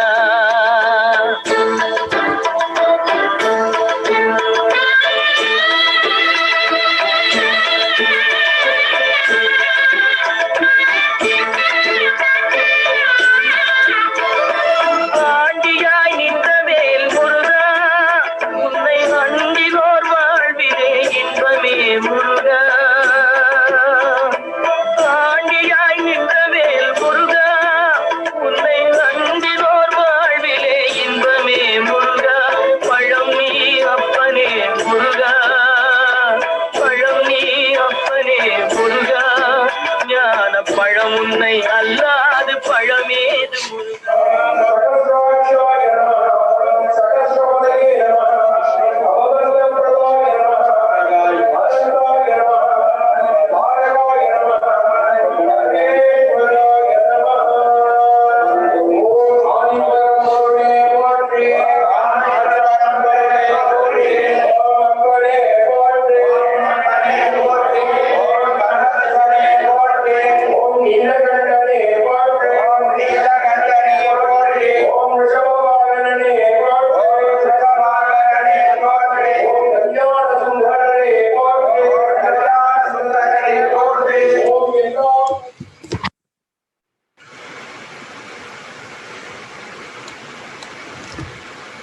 Yes. Tremendous. What a excellent and rare opportunity to have so many darshans at once from so many energized deities. The only civilization, once again, the only living ancient civilization, the civilization that thrives on manifesting divinity through each and every one of us and is set up specifically to provide ultimate life solutions in every aspect for every member of society. So let us now turn our focus towards the future of Hinduism. Hinduism has an exemplary past, no doubt, the only civilization to be living more than 5,000 years ago and still living today. A unique and important point as a unique guide to the entire world, seeking elusive solutions amongst the mass confusion of coronavirus today, needing not just a band-aid solution, but a proven solution. Humans need a proven solution and a framework to guide the entire human civilization. So let us take a glimpse into the possible Hindu future in Canada with a visit to our youth panel for our celebration of Hindu Heritage Month today, and an insight to the need to support the youth of Canada today with the time-tested solutions of the world's longest living civilization, Sanatana Hindu Dharma. Nithyananda Matanaya, welcome. Please go ahead. Nithyanandam, everyone. Can you guys hear me? Can thumbs up? Awesome. All right, welcome everyone. Nithyanandam. My name is Madan Nithyanandan. I'm actually a proud disciple of His Holiness Sri Nithyananda Paramashivam and a practicing Hindu. So I would love to welcome everyone that is going to be participating in this youth panel discussion regarding Hinduism, as well as the adults that will be providing color commentary to this panel. So thank you, everyone. And as mentioned, it is going to be a good discussion. Like, we have kids from range of 8 years to 15 years. Some of the kids have learned Hinduism through gurus, and some of them have learned Hinduism through their parents and through their grandparents. So we're going to get a different perspective of what all these kids see as Hinduism and how they practice Hinduism, as well as some of their festivals that they enjoy and look forward to as Hindus. And the adults that will be participating in this session will also be kind of seeing how they, as adults in the Canadian workforce, bring the Hindu human values into their workforce in being adults. So let me get started. So we have 9 youth kids on the panel and 4 adults. So I'll start off by introducing the 9 kids, and then I'll move over to introducing the 4 adults that are on the panel. So with no random order of age. So our first, I'll introduce them. So the order would be, I'll introduce the names, introduce the adult panelists, and then after that, each and every one of their kids will introduce themselves and talk about the 3 topics that we're going to be discussing. One of them is, what is Hinduism to them? The second question would be, how do you practice Hinduism in your day-to-day life? And the third question is, what is your favorite Hindu festival and why? So that is the topic of discussion for the kids. So I would like to introduce the kids. Our first panelist is Vahe Abhimanyu. Vahe Abhimanyu, if you can unmute and introduce yourself and. Okay. My name is Vahe Abhimanyu. I am 11 years old and I'm in grade 6. I go to Highland Creek Public School. What is Hinduism? Hinduism is a religion that many people believe in. My understanding of Hinduism is that there are many different gods and each god has its own purpose. For example, Saraswati is the goddess of education, and on the Saraswati Puja or any day we pray to her for a good education. I also learned Hinduism from my grandparents and seeing them pray every day. How do I practice Hinduism? I practice Hinduism by praying every day, morning and night. When I pray, I ring a bell and I listen to the peaceful sound that it makes.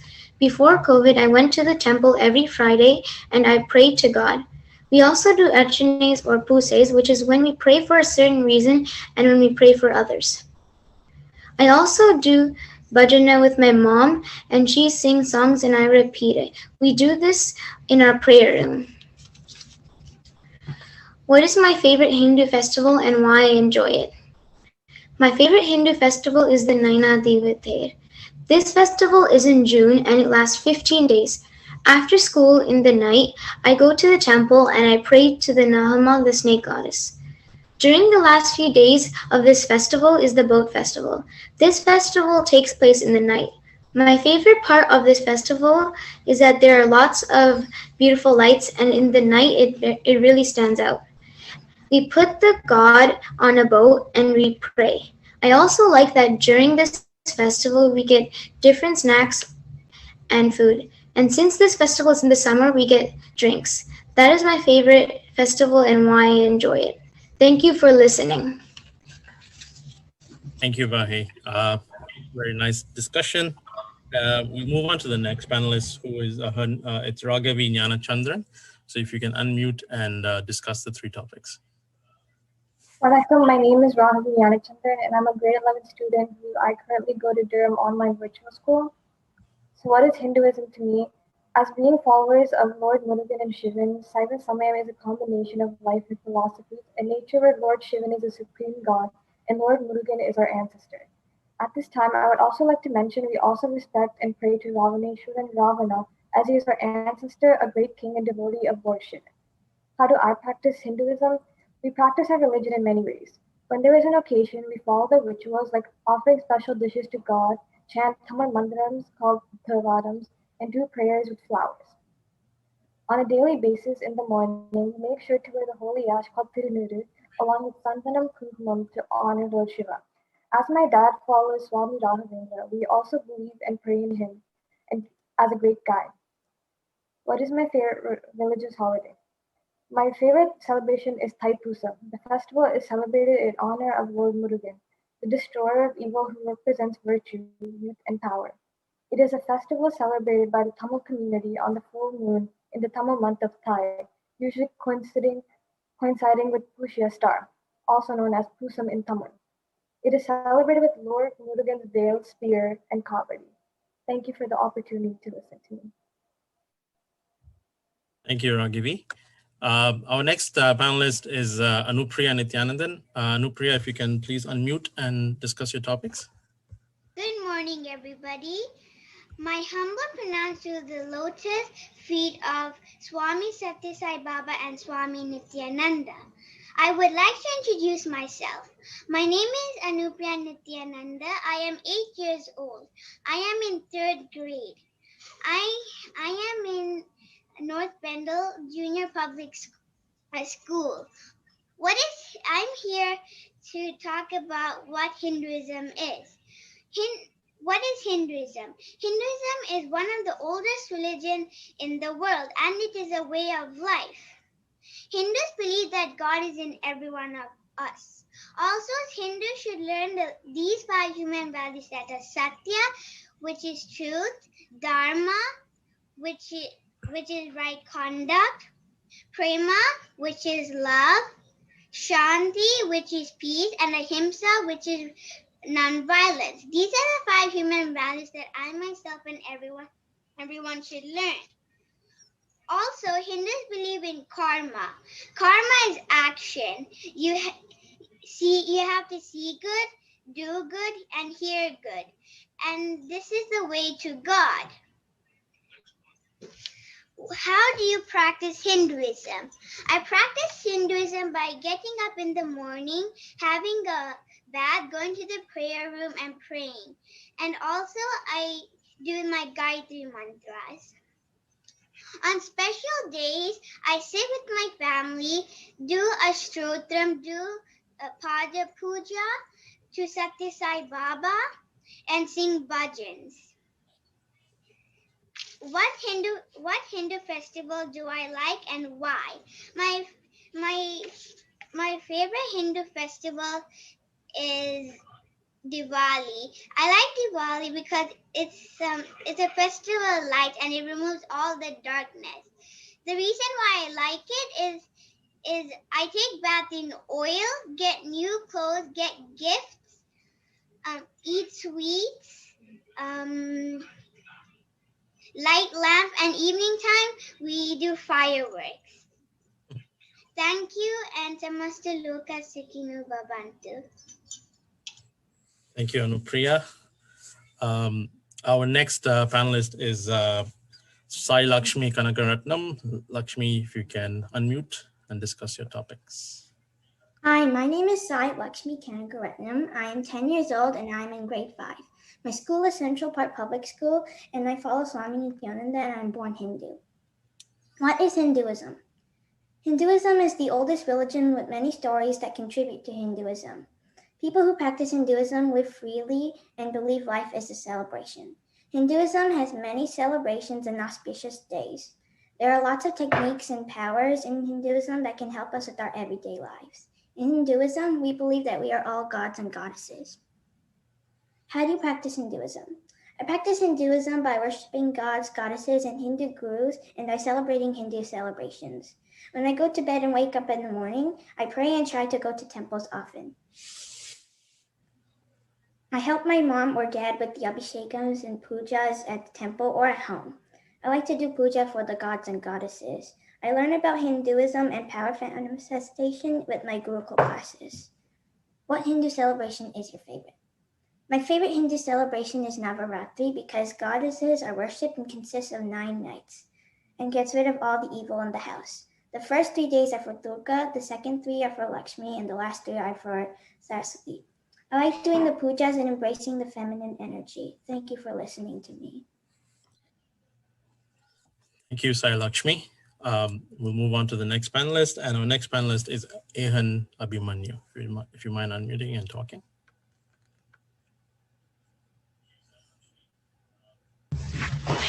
Hello, my name is Ihan Inyan Abimanyu. I am in grade 4 and I am 9 years old and I go to Highland Creek Public School and just started the French Extended Program. What is Hinduism? I think Hinduism is praying to gods. I learned what Hinduism is by watching my Amama pray to gods. How do I practice Hinduism? I practice Hinduism by praying to my Amama and Amapa and gods. And I put vibhuti by taking my 3 middle fingers and I put it sideways on my face. My favorite Hindu festival is Saraswati Puja because I get to put all of my bags and all of my books for education and I play Mridangam. Thank you for listening. Thank you, Ihan. We'll move on to the next panelist. And so one panelist is not there, so we'll move on to our next panelist, who is Madhavan Jnanachandran. Vanakkam. I am Madhavan Jnanachandran. I am a grade 8 student of Frenchman's Bay Public School. What is Hinduism? To me, Saiva Samyam is my religion where Lord Shivan is the supreme god and Lord Murugan is our ancestor. It is one of the ancient religions with a deep root. It guides me to follow the right path in my life. How do I practice and celebrate my religion? Every day in the morning, I wear Tirunuda, Sandanam, and Kunkumam to honor Lord Shivan and to have a good health. What is my favorite religious celebration? My favorite celebration is Shivaratri. On this day, even though I don't stay awake all night, we celebrate it by offering vilvam leaves and flowers to Shivalingam. I made my own Shivalingam using the clay and he is seated in our home temple. Thank you for listening to me. Thank you, Marvin. I will move on to the next panelist. We have Ma Nitya Shankaratmananda. Ma, you can unmute and discuss your topics. Hi, my name is Nitya Shankaratmananda. I'm 14 years old and I'm in 9th grade. I'm currently living in Ontario, Canada. What is Hinduism? Hinduism is a religion and dharma, the way of life. It is basically the science of realizing we are one with the cosmos. By following Hinduism, a person can eventually achieve the liberation from the cycle of death and rebirth, also known as moksha. How do you practice and celebrate Hinduism? I first started practicing Hinduism in 2009 when I met Swamiji. And when I was 10, I went to India for Gurukul. After 6 months, I came back and continued with our Sangha and temple in Canada.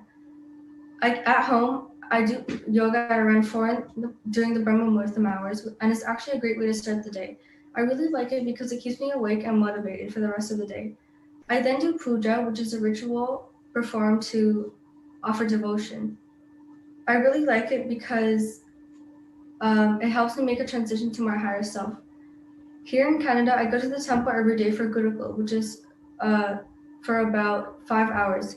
In Gurukul, we have yoga, puja, chanting, power manifestation, and powerful cognition classes. After class, I usually do Rudra Abhishekam by chanting mantras and doing alankaram, which is really fun because it makes me closer to Paramashiva. That's how I practice Hinduism. What is your favorite Hindu festival and what do you enjoy about it? My favorite Hindu festival is Mahashivaratri. Mahashivaratri is when you celebrate the whole day and night with Paramashiva. I really like staying up all night doing Rudra Abhishekams and chanting mantras. On Mahashivaratri, we also celebrate by doing bhajans and dances. My Guru Sri Nithyananda Paramashivam is the one who gave me this lifestyle and powers I used in my life. I'm celebrating my life every month with him and I'm grateful for it. Thank you. Thank you, Mash Shankaratmananda. We'll move on to our final panelist from the youth, Shaitri Thiran. Good morning, everyone. My name is Shaitri Thiran.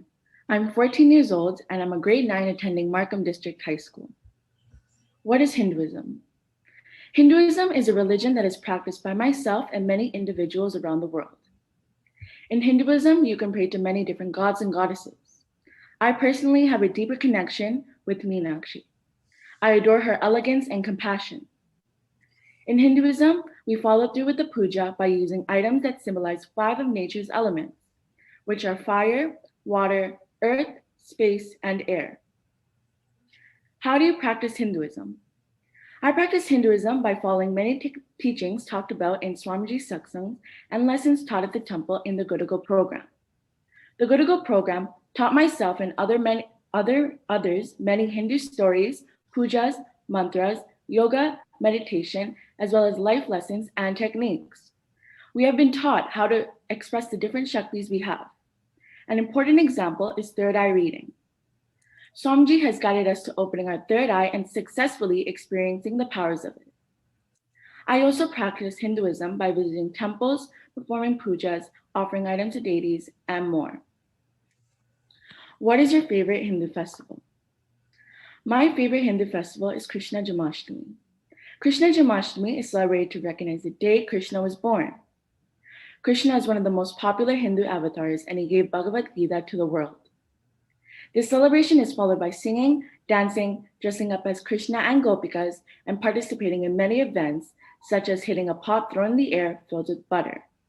The reason why it is filled with butter is because Krishna loves to eat pots filled with butter. I personally have experienced celebrating Krishna Janmashtami in India 2 times with my family and friends. Both have been a wonderful experience and very memorable. Thank you. Well, thank you, everyone. So I guess to all the audiences, you could literally see from the youth that we're talking right now, they all have different perspectives of what Hinduism, but in the end, it still aligns with the same concept, whether it's being taught and aligned by the guru or being aligned through family. It is a very, very, I would say, the most complicated religion, and there's a lot to learn. And we, as the young generation of Hindus, the ones who are responsible to sustain this religion for the future generation. Thank you again to all the youth and the kids that were participating in this session. Now we'll move on to the next generation of youth who are the leaders currently. They are the ones who are responsible for ensuring that they're passing the knowledge to the younger generation as well as sustaining Hinduism.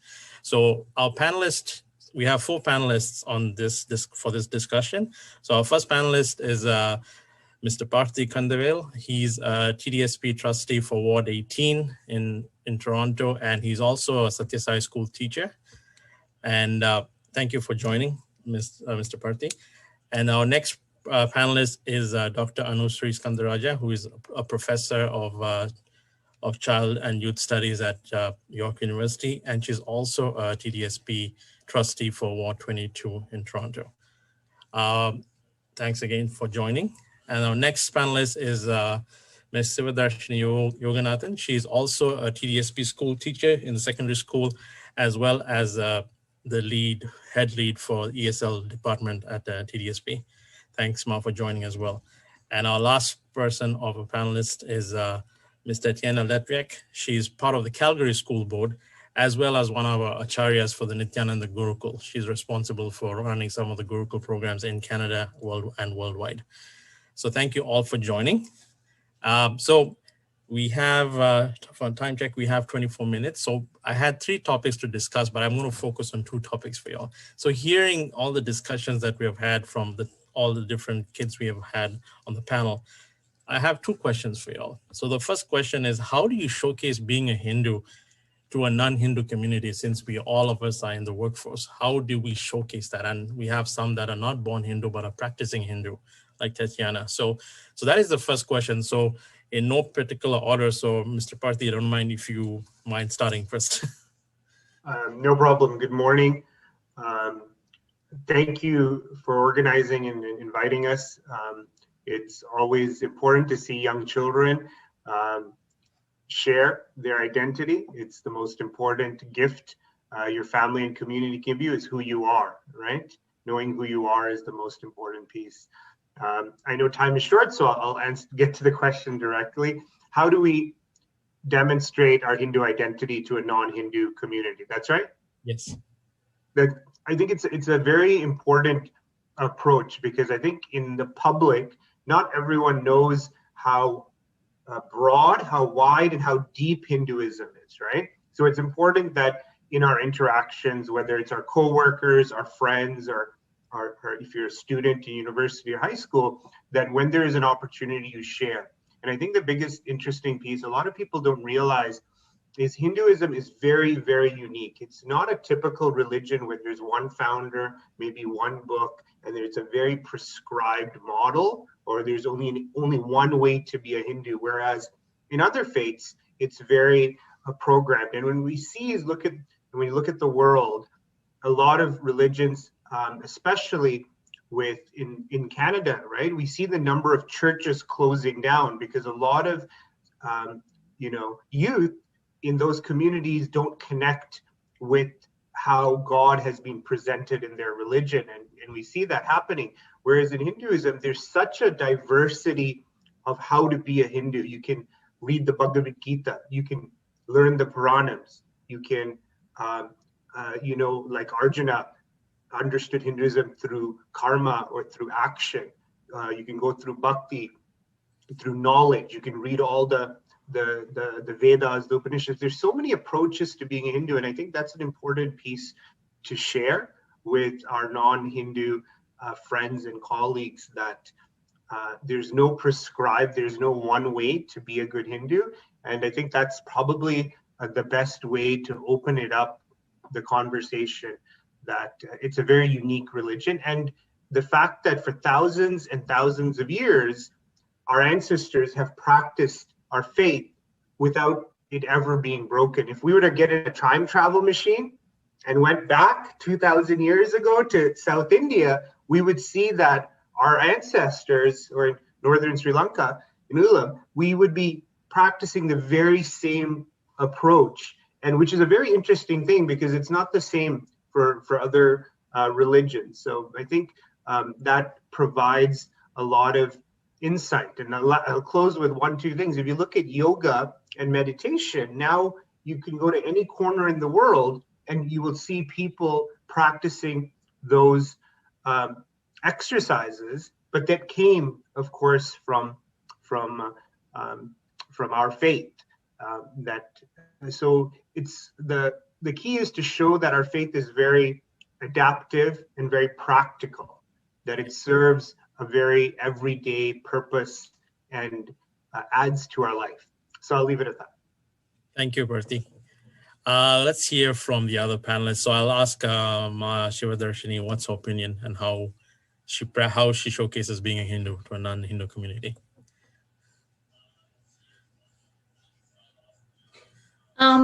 First of all, thank you to all the kids. It was wonderful to hear how you are carrying on the torch of your identity. It's so important to be proud of who you are, especially when you are born in this country, as many of you are. Whereas myself, I was born in Sri Lanka, and then I traveled I resided in Germany, and I came to Canada, and how I kept my religion alive. So for me, when I interact with an individual, it's very important that they know who I am on the outside and on the inside. And the religion that I carry as an identity for myself really empowers me to speak about who I am and what my beliefs are. And when we are trying to work with a Hindu community, so being an educator, what's important to do is create awareness and education. And this is possibly by showcasing, being part of the different festivals and important days that come up in our religion. And possibly when at times at school, for example, I address in the cultural attire. And then curiosity begins. Oh, what's special? What's the purpose of it, right? Then it gives me an opportunity to explain to my peers, my co-workers, my students as well about who are the individuals they're working with, who is teaching them, and who am I as a human, not just as a teacher, right? As an individual. Other ways is also to on a school level to our non-Hindu community is provide literature, to provide information, to provide resources, in the libraries at the school. And also as educators of similar faith to create these resources sometimes that are more friendly for our students. So not just that us, the older generation, understands this identity, but also the younger generation is able to pick up a resource, an information pamphlet, a booklet, or approach an individual and ask the questions about who they are. And this can be even to our non-Hindu friends and families as well, to create the awareness. And it also important because it creates respect for each other, for humanity, because that is really this underlying power that religion, in my opinion, holds for me. That's pretty well said. Thank you. It is interesting to know, like being teachers, I think most of you all are teachers, all of you all are teachers, except for Dr. Anu, she's on the adult level more than the kids. So thank you for your opinion. And now Dr. Anu, if you don't mind discussing. Thank you. Thank you to all the panelists. I think I learned more than you probably will learn from me. So it shows how much effort that you put into your work. So I'm very happy that I got to be here to hear you all. Couple of things, and just to add, I think your generation is so fortunate to be in this particular time.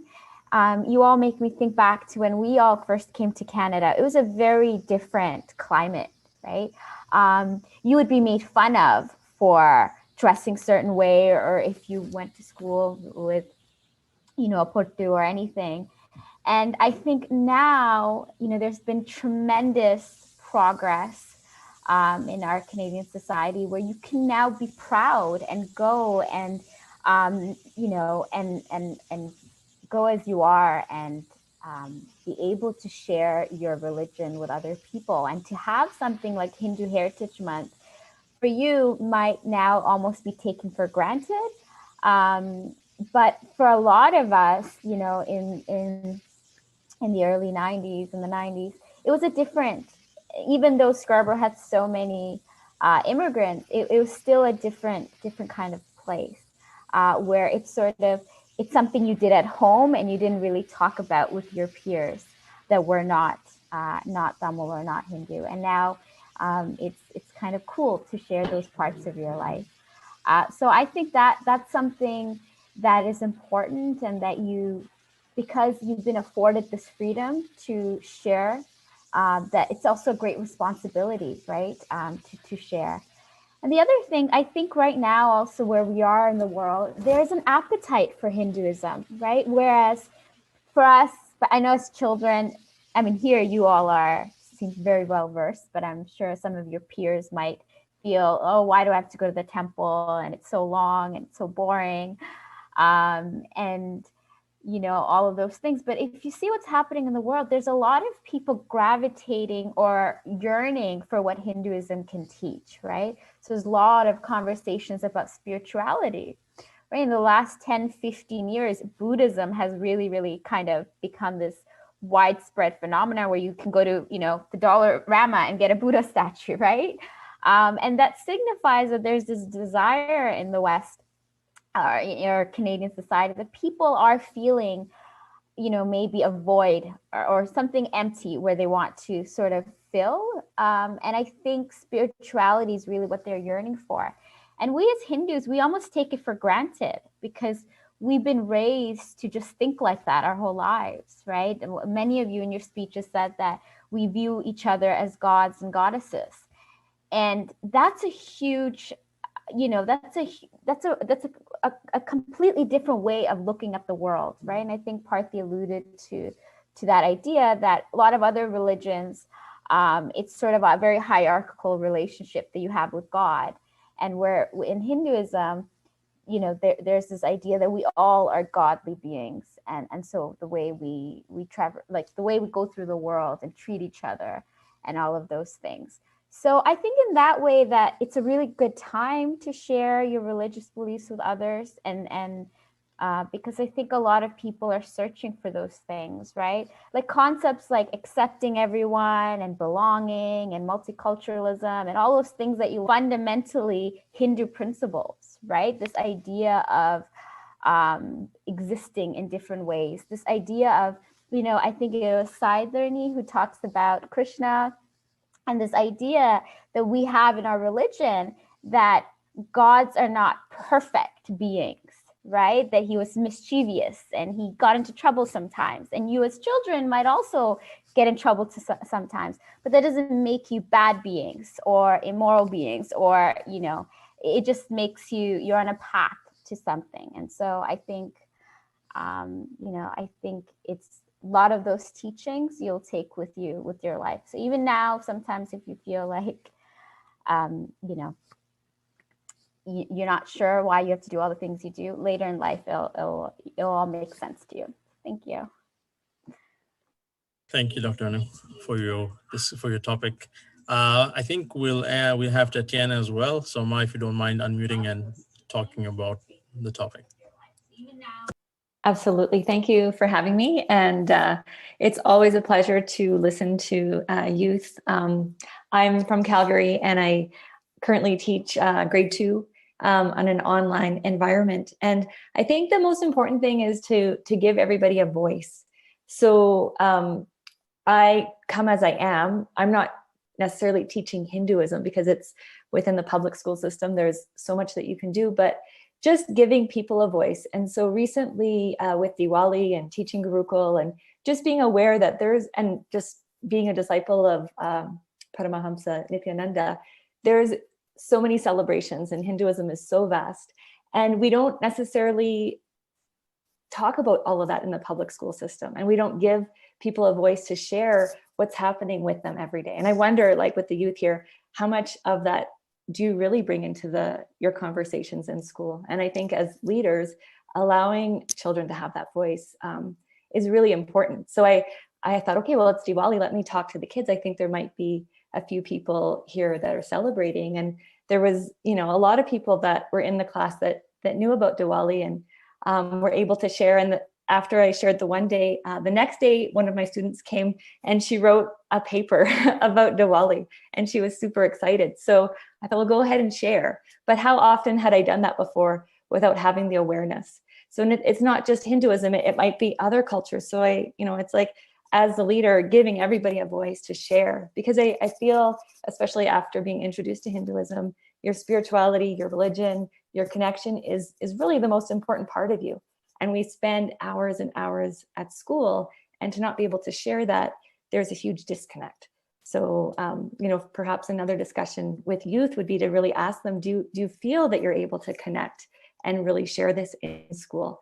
Maybe out in the open, it's there, but how much connection do you have in school? So that's perhaps another topic.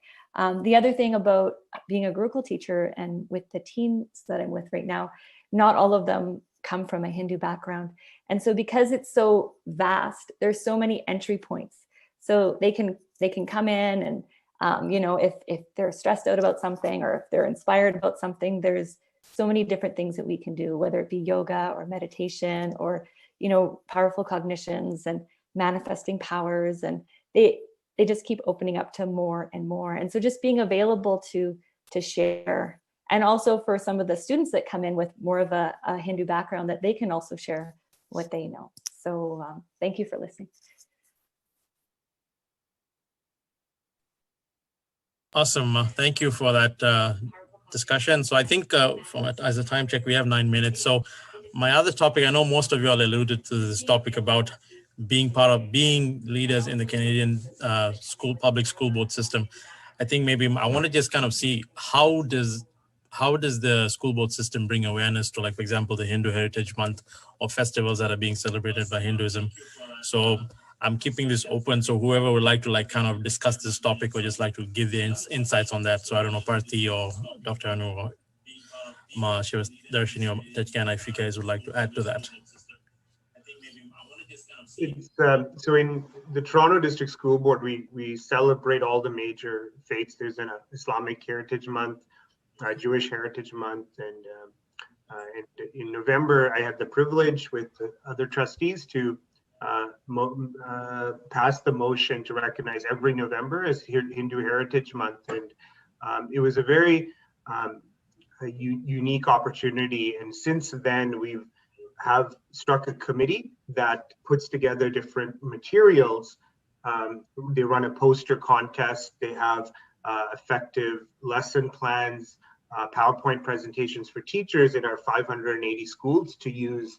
And with each year, the number of schools drawing on those resources is very large, because oftentimes in many communities, there's a lot of ignorance in who is a Hindu. They may, and I know in some schools in my ward, there were a couple of occasions where, there was bullying by certain, other groups who are also brown-skinned, but towards Hindu kids because of ignorance of the faith. And of course, there's been times when our teachers and administrators have made the assumption that a brown child is a Muslim of Muslim or Islamic faith as opposed to Hinduism. So this month has given our educators a lot of learning, professional development opportunities to understand our faith, because as I think we all know, there is a lot of unknowns. And as a public school system, though it is secular, I would say that it's very important that we prepare our students for the world to be citizens, to be global citizens. And part of that is understanding the backgrounds and faiths of all the communities, especially in a diverse city like Toronto. So we started 2 years ago. Each year we're growing. For example, this month at the Toronto District School Board, our theme for Hindu Heritage Month is Om Shanti, and it's teaching about the power of Om, how to say Om, how to incorporate it in our lives, and the history and all the context, like all the important things around that powerful and primordial sound, Om. So I'll leave. Thanks. Anyone else would like to share? Sure. Thank you, Parthi. Parthi basically laid out what we at the TDSB are doing monthly to honor the different cultures and heritage. So as Parthi mentioned, so this committee is actually solely run by volunteers. These are community members, staff, TDSB staff, and also we've got so these individuals come together, and the resources that they create, for example, our students here who are part of the TDSB, you may hear in the mornings daily announcements. So for example, for Hindu Heritage Month, the Hindu Heritage Month Committee, they put together resources. And so one of the resources is to have announcements, short announcements that give a quick insight into what Hinduism is about. So this way it's shared with the greater school community to gain an understanding of Hinduism. And another activity, for example, prior to the start of the Heritage Months is a poster contest. And in this poster contest, what I really like is it's divided into these two levels, so the primary level and the secondary levels. And some of you may have actually participated in this poster contest. So, so basically, we're trying to have different opportunities for students to think about who they are, and for students to know that we know that there are different cultures, and we respect you. We want you to speak out. So this is, I think, a wonderful way that the board is doing to create this identity in all of our students. And also, there are display boards, visuals for our non-Hindu friends and families to learn about who we are and what it means to us and what we would like for them to gain out of the information that we are sharing. Others, as well as I think to be open-minded, but like Parthi said, Parthi was saying was it's important that that the board recognize all the various heritage months and building critical thinkers. So that is what we want to do. Even students who identify with the faith but are not very connected with it. We want to encourage students to become connected and to explore themselves and their identity, to speak, have this conversation at home with the family. For example, the Om Shanti theme for this year's Hindu Heritage Month is for you to go home and speak to mom and dad, to grandparents, to your guardian about what does that mean to them, and then to have this conversation and then to gain knowledge from there. So just so many great opportunities. Thank you.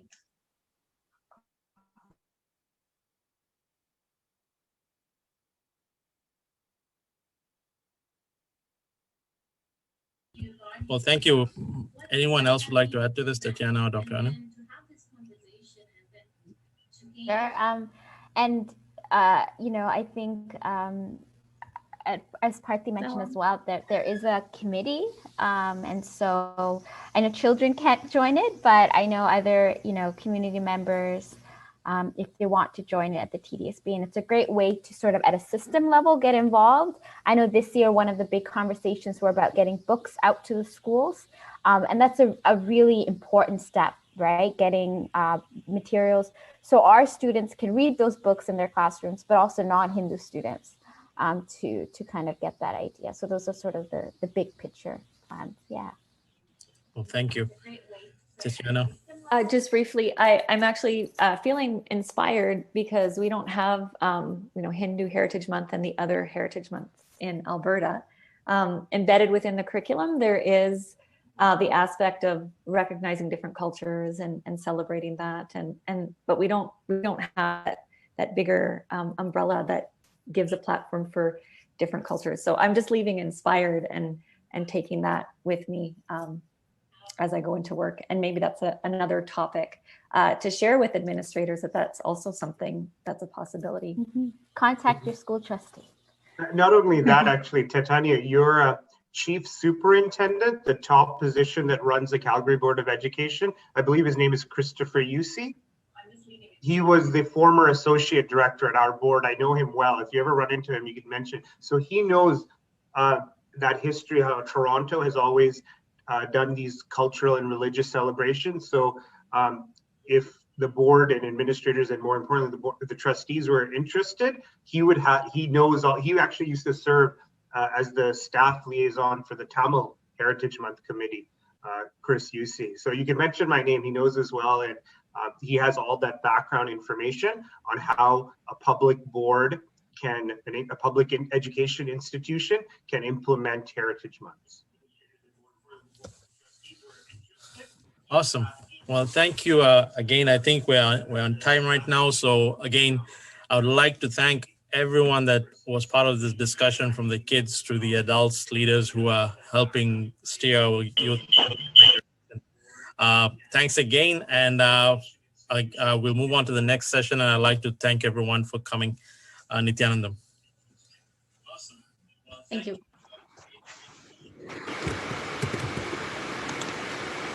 Yes, Nithyanandam. Thank you, everyone. Thank you, Matanaya. I would just also like to share on the same topic of the topic of Om Shanti for this year's Hindu Heritage Month. And what is the Om Shanti? The Om Shanti is not just that which is written down, but it's that which has kept this as the only civilization that was alive 5,000 years ago and is still living today. Why? Because it was embodied and passed down through generations.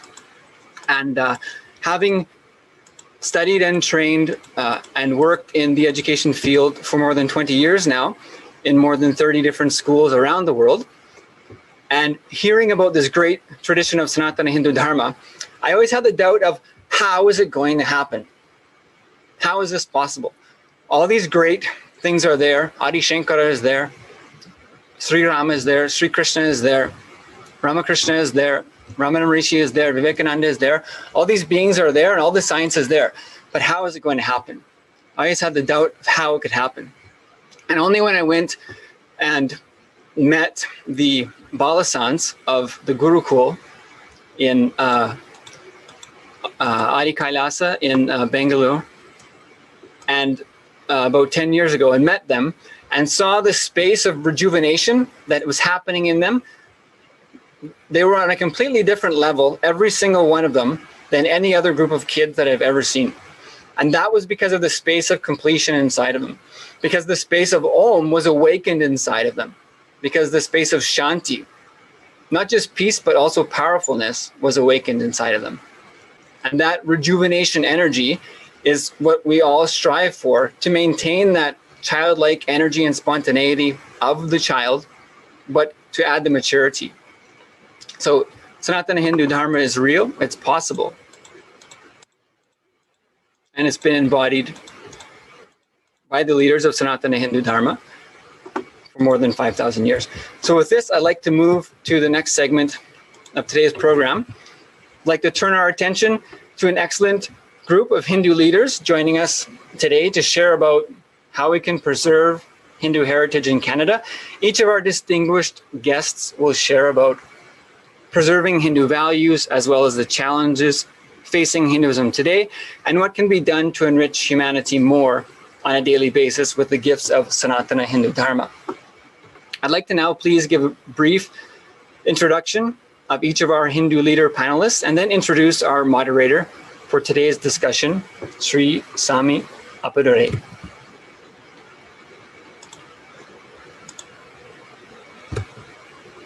First, I'd like to introduce Pandit Rupnath Sharma, the president of the Hindu Federation. He's immigrated to Canada from Guyana in 1970 and is currently engaged in senior positions in the following diverse communities: founder and spiritual leader of Ram Mandir in Mississauga, president of the Hindu Federation, and umbrella body representing Hindu organizations in Ontario and Canada, the president of Canadian Multi-Faith Federation, an umbrella body representing over 30 faith groups, vice president and Hindu chaplain for Interfaith Chaplaincy in support of spiritual care services at Correctional Services Canada, and a member of the steering committee for the Interfaith Council of Peel Region.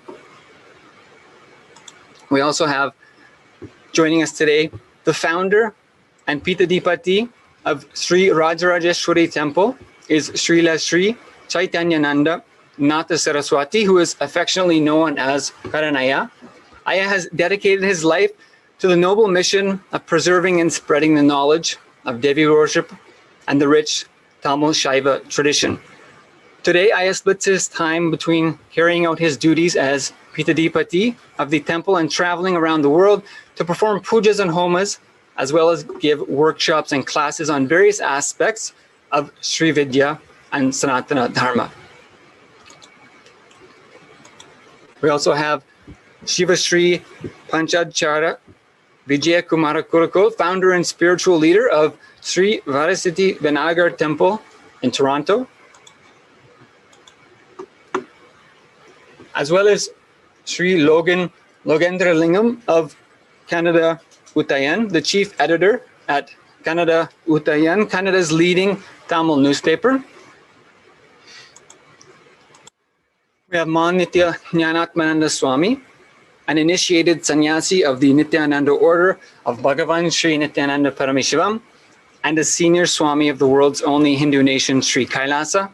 In her pre-monastic studies, she completed a master's degree in engineering and was a software engineer at Microsoft before entering into monastic life. Nitya Prematmananda Swami is an initiated sannyasi of the Nithyananda order of His Divine Holiness Bhagavan Sri Nithyananda Paramashivam, and is a senior Swami of the world's only Hindu nation, Sri KAILASA. In her pre-monastic studies, she also completed a master's degree in electrical and computer engineering and worked as a software engineer at IBM before taking the vow of Purna Sannyasa. And I'd like to now introduce our moderator for today's discussion, Sri Sami Appadure, well-known journalist, award-winning journalist, columnist, broadcaster, author, consultant, activist, and community worker. With this background, he provides in-depth analysis and igniting interview skills to address the greatness of Hindu philosophy, examine its impact and contributions to the world and the Canadian culture, and how to preserve the Hindu way of life for future generations to come. Good morning, everybody.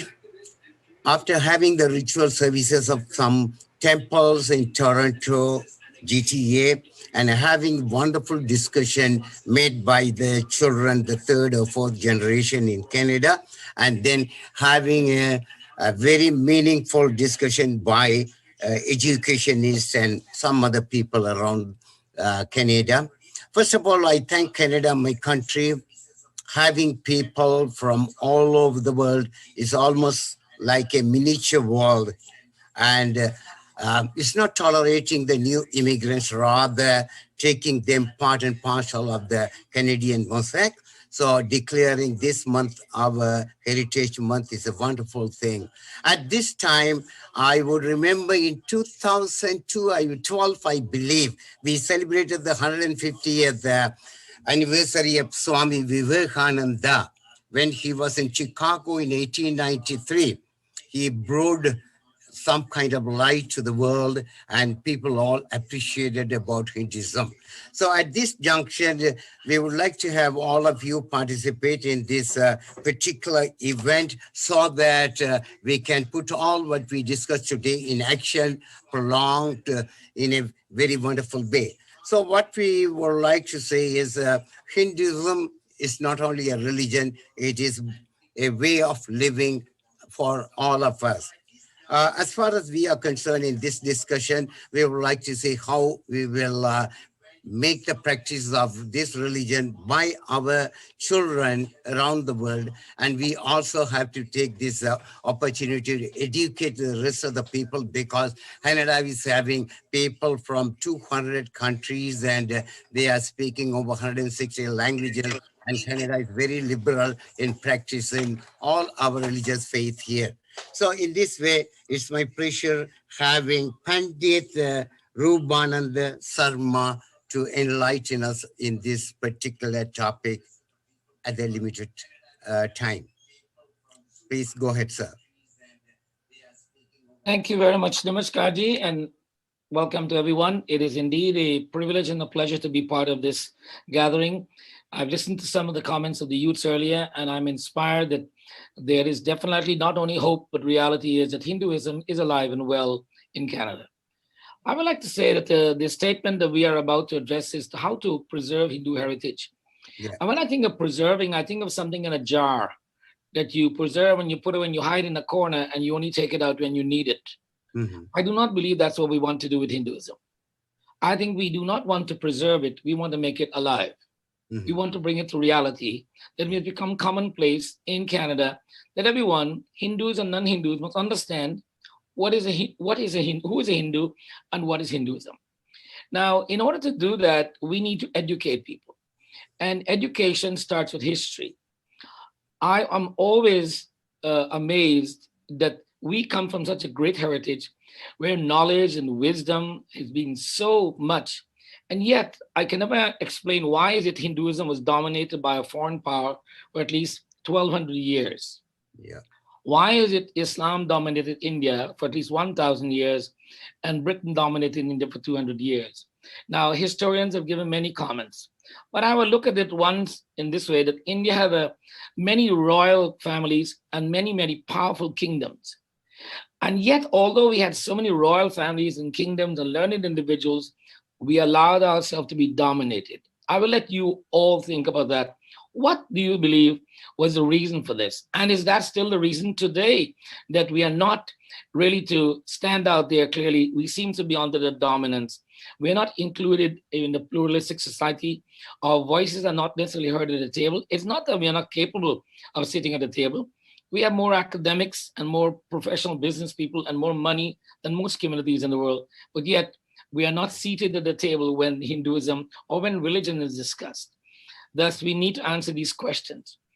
And going forward, we need to understand that we do not need to be aggressive in any way to get our word over. We need to be assertive.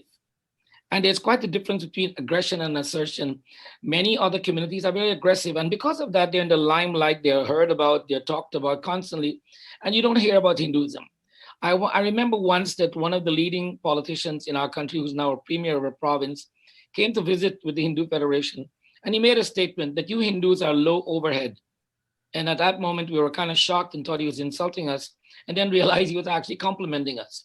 We're low overhead because we don't complain about anything. We don't demand anything. We easily adapt and we work along with the status quo. Having said that, we need to move a little bit in a more assertive area, whereby in our schools, in our corporations, in every aspect, political, commercial, and otherwise, that when it comes time to stand up and be tall, we stand and be tall in a very humble and very, very kind, compassionate, and meaningful way. Now, we are told that Hindus are not united. I do not know of any group of people in the world who are united. Yeah. There are over 300 and something different Christian denominations in the world. There's only one Christ. We have a million gods, so it's okay that we can have so many different versions of Hinduism. So those are not the reasons to say we are not united. What makes us united is that when it's necessary for us to propagate, to express, to clarify, and to debunk, then we are doing it collectively. And debunking is one of the things our young people need to get more into and understanding. There are so many questions. Mommy, why do we do this? Why can't we go to mandir on these days? Why is this so on? Why? And the mothers and fathers usually will talk to this uncle or that aunt or that grandfather or that pandit or that purohit or that swami. And why is mother and father not the sadhu samaj? Why are they not the learned individuals? It's because they themselves have accepted without questioning this way of life, as was pointed out, and this spiritual process. Having said that, we have a great product. I believe we have a poor marketing mechanism for the product. Okay, we need to be able to talk about our religion and be proud of it, but do it with clarity. Every place of worship where we have a congregation, if the young people are to go to these places, then they must understand and they must feel included. They must feel they can participate equally. It is not so popular these days to have an audience sit around and just listen to someone talk. People's attention span very limited. We need to be more engaging. We need to be more inclusive. And when we can do these things, then we are responsible for the propagation of our heritage. No one else will do it for us. We do not have to ask the others to change the way they look at us. We have to change the way we look at ourselves and the way we present ourselves, and the world will accept us for who we are and know that we come from profound heritage and a heritage that will last forever and ever. Thank you all for the opportunity. And I hope my words will bring some clarity to situations. There's all kinds of dialogue that is required for this, and the dialogue will go on and on. But whether we are from South India, North India, Gujarati, Punjabi, whether we were born in the Caribbean or Africa, the United Kingdom, we have one common factor. We are Hindus. Let us stand tall on that fact. Thank you. Thank you, Sarma. You pinpointed a very wonderful thing, that is our tolerance and our passiveness should not be considered as our weakness. Rather, that is a kind of unique character of Hinduism. And furthermore, we have to advocate and get our share accordingly in the world. It's a wonderful point that you have made. Our younger generation should take this point into their life and make our religion to be known in the world very well. Thank you so much. And then we go back to Karanaya. Karanaya has been doing a wonderful job in the sense he's not only being a priest here, rather practicing it, and he advocated the Hindu religion among the second and third generations, and they have been practicing it in their own life. It is our pleasure having Karanaya, and he visited several times to Canada, and he advocated for the religious practice all over in Canada. So it's our pleasure having you, Aya. Namaskaram. Namaskaram. Namaskaram to everybody. The people who are on the panel, they are probably more educated in the Shastras than I am. My main focus, I agree with Panditji that this faith should be protected and we should preserve it. And it is not a preservation where you put something in a bottle and put it away in a corner, like he said, but we make it a living practice among both the people who have emigrated. If you take a look at the cross-section of the parents that are there in Canada, Hindu parents, for want of a better word, if the children ask a question, they have no answers. They have to go, or they have to send the children to a priest or a Swami for explanations. That is not how it should be. And my main focus is that all the temples, the last time I looked, there were about 50, 55 temples in the GTA, Greater Toronto area. And in the whole of North America, there are probably about 500 odd. And every city has at least 2 or 3 temples being built. Some are completed, some are starting. Now, if you look at the general age of the people who are in charge of the temples, they are in their 60s or 70s. Now, while all of us who are in this age group, we are not going to live forever. Maybe we have 10 years, maybe we have 5 years. After we are gone, after this age group is gone, what will happen to the temples? So we have to make sure that the youth, the next generation, is educated, first of all, in what the rituals are, what is the meaning of the words, what is the meaning of the idols that we have, the temples that we have, the temple structure that we have, what is the meaning of the architecture, and so on and so forth. My guru happens to be a former nuclear scientist. He's no more. But he was adamant that the mantras and all the rituals and the shastras and the construction of the temples be open, and every youth and every young person who is coming in to the temple and asking these questions should be explained. It should be explained to them. So in the Rajarajeshwari Peetham here, we conduct primary workshops in several levels. One is to understand the structure of a basic puja and what each movement, what each mantra means to the best of our abilities. And this information is shared without discrimination. Whether we don't ask whether you are born of a Brahmin family or of a Kshatriya family, we don't ask that. It has to be open. So everybody in the workshops, they are encouraged to ask questions, and a series of workshops are done. And we have also hit upon an idea of producing banners, because when you are describing something in a workshop, if you put something up on a screen, it is there for 20 seconds. And once you have moved away from that topic, that is disappeared. And there is only a 10% chance of the people who are in the audience absorbing what has been described. So we have produced these banners, and they are displayed in our workshops so that during the break times and other, when there is a lunch time or so, they can go and read and find out.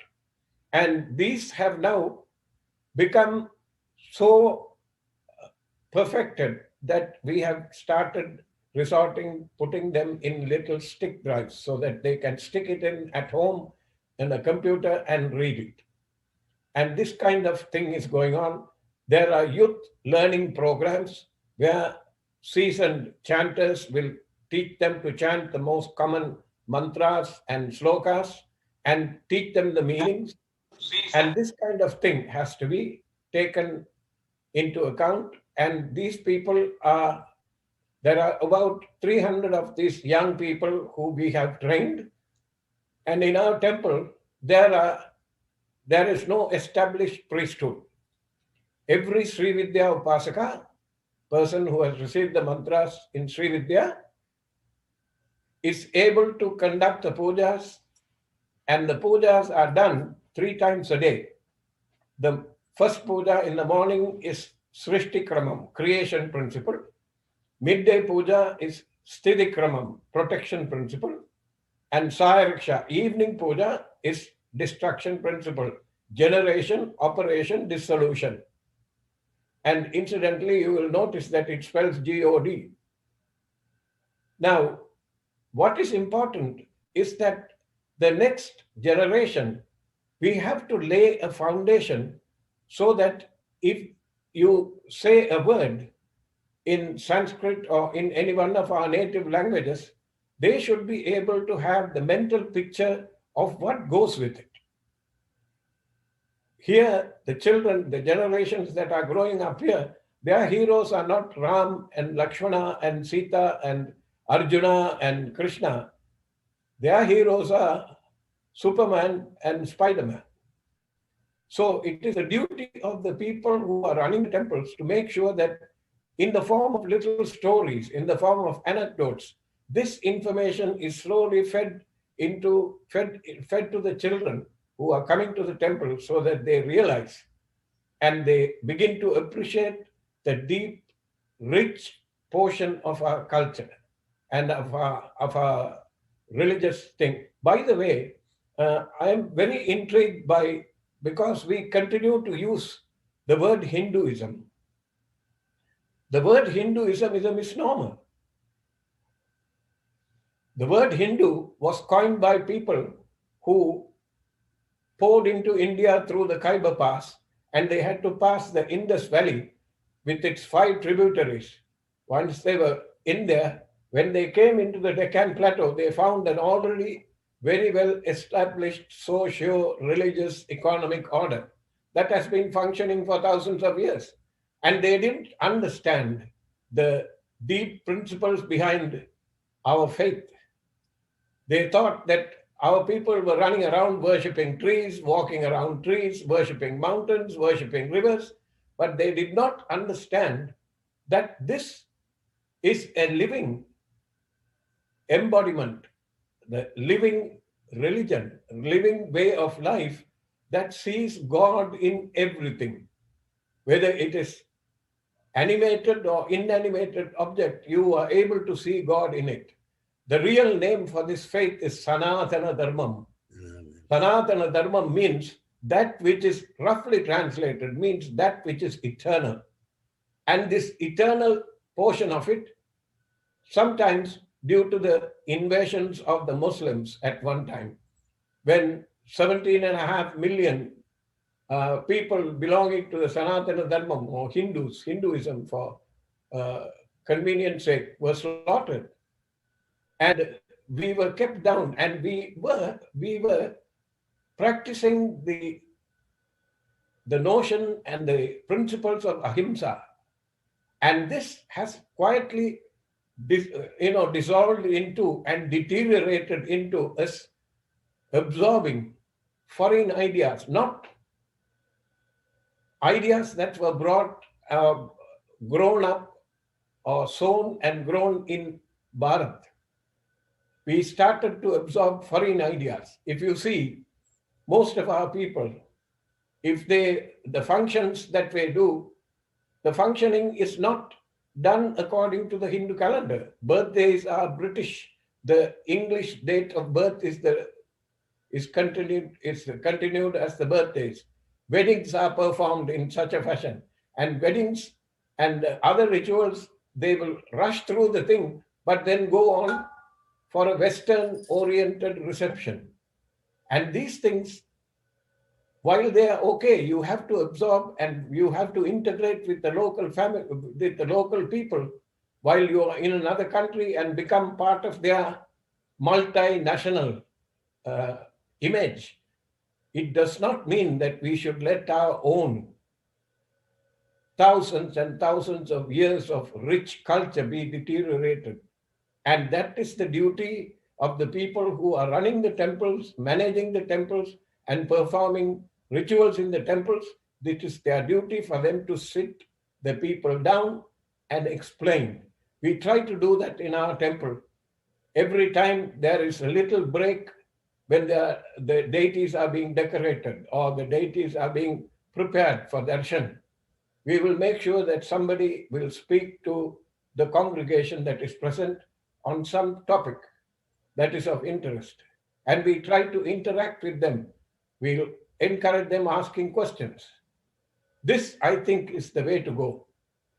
And once the younger generation, the next generation has been trained, they can go in and talk to the coming generation after them. So with this in view, we have youth learning sessions, winter learning sessions, and there is now something that we have started called Bala Vidya, which means children who are 5 years, 4 years, 5 years, and a little older. They get a little bit of it. And these are prepared and made and placed on the internet so that they can look at the thing and learn from there. And then they can ask their parents, or they can ask others who have been present in the temple and who have gone through the training.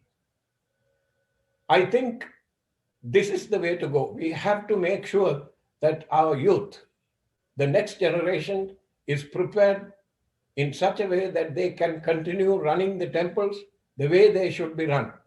And I am, while doing that, I am also very conscious that the temples should not deteriorate into commercial establishments. It is very difficult. I agree. It is very difficult to run a temple without focusing on the income of the temple, but that should not be the main focus. It should be there. Money is important for everything, and it should be placed, the placement of the focus should be not on how much money the temple is going to make. If we do the pujas and if we do the rituals properly and the chanting of the mantras are done, the Shastras say without any doubt that the required funds and the required support from the community to the temple will materialize. And that we have to remember, and we have to emphasize that to the next generation and to the other children that are learning it from the people who are there. Thank you very much for letting me tell you a little bit of what what we are thinking and what our thinking is. And I hope you will organize many more such symposia so that we will be able to share information. Thank you very much. Namaskar. Thank you, Karan Swami. You have made mention a couple of things. One is the purification of Hinduism, practicing by the temples, and furthermore, you also made mention about the running or operating the temples and their expenses. As far as Toronto is concerned, at least $15,000 to $20,000 is required, and we don't have any kind of obligation of paying 10% of the income.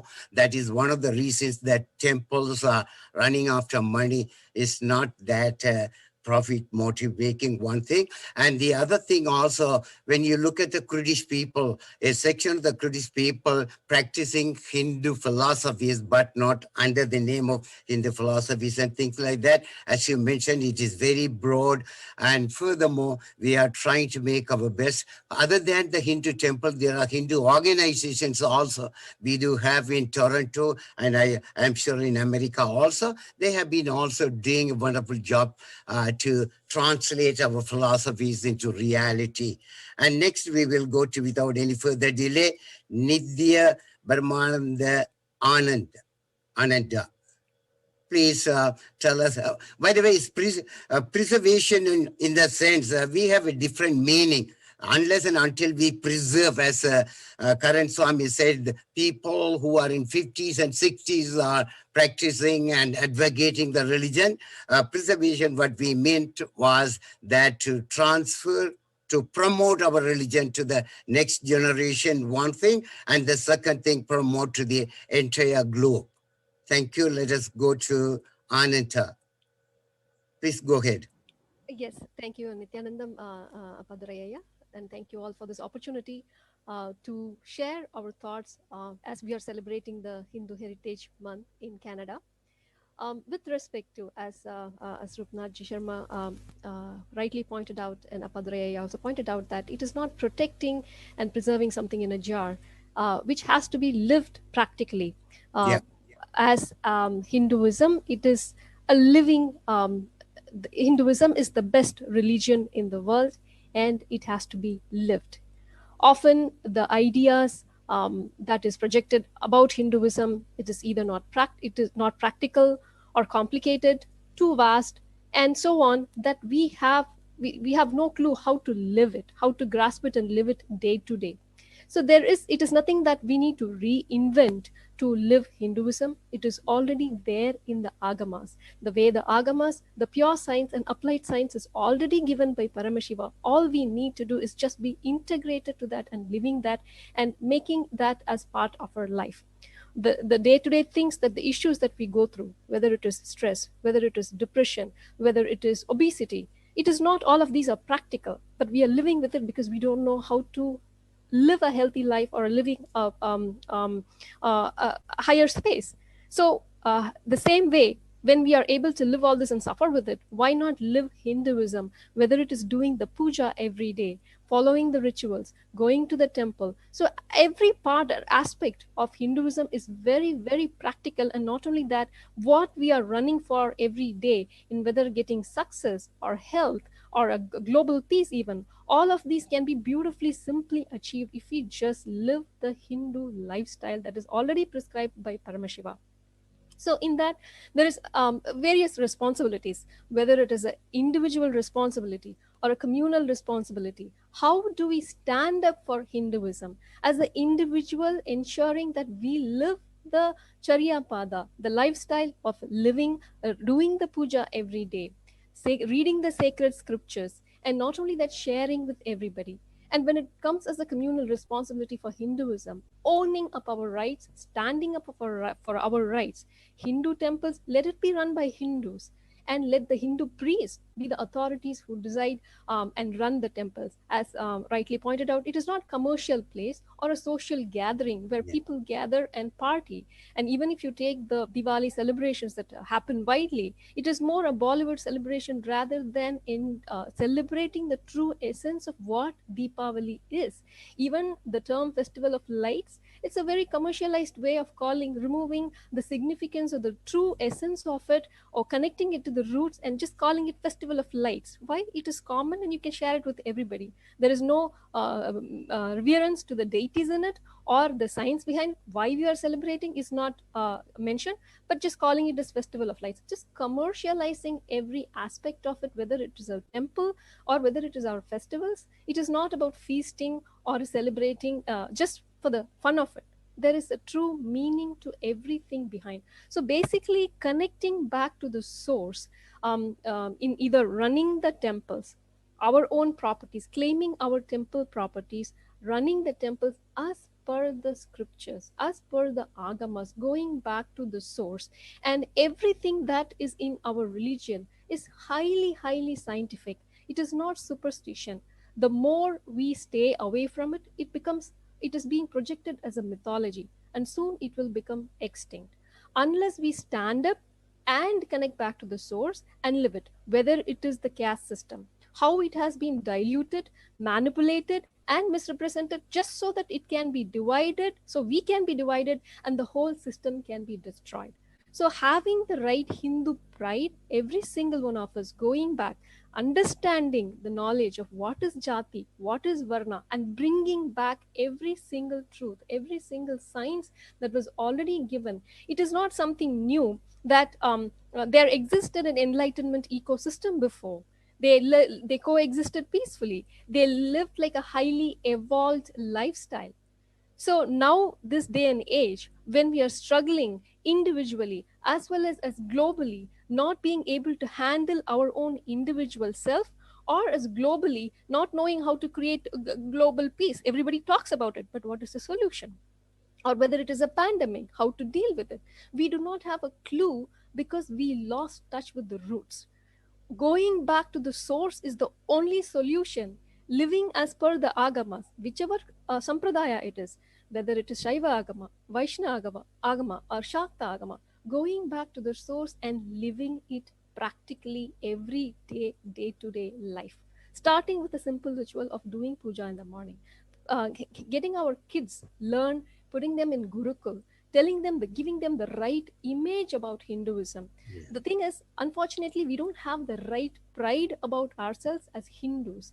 As one of the youth panelists was sharing, they feel ashamed because we were mocked the way we were dressing, the marks of Hindus as we wear the pottu, everything how we were mocked. We started losing respect, and not only that, especially like as Rupnathji was sharing, the continuous attacks that Hinduism faced, whether be barbaric attacks by Muslims or cunning conversion by other religion.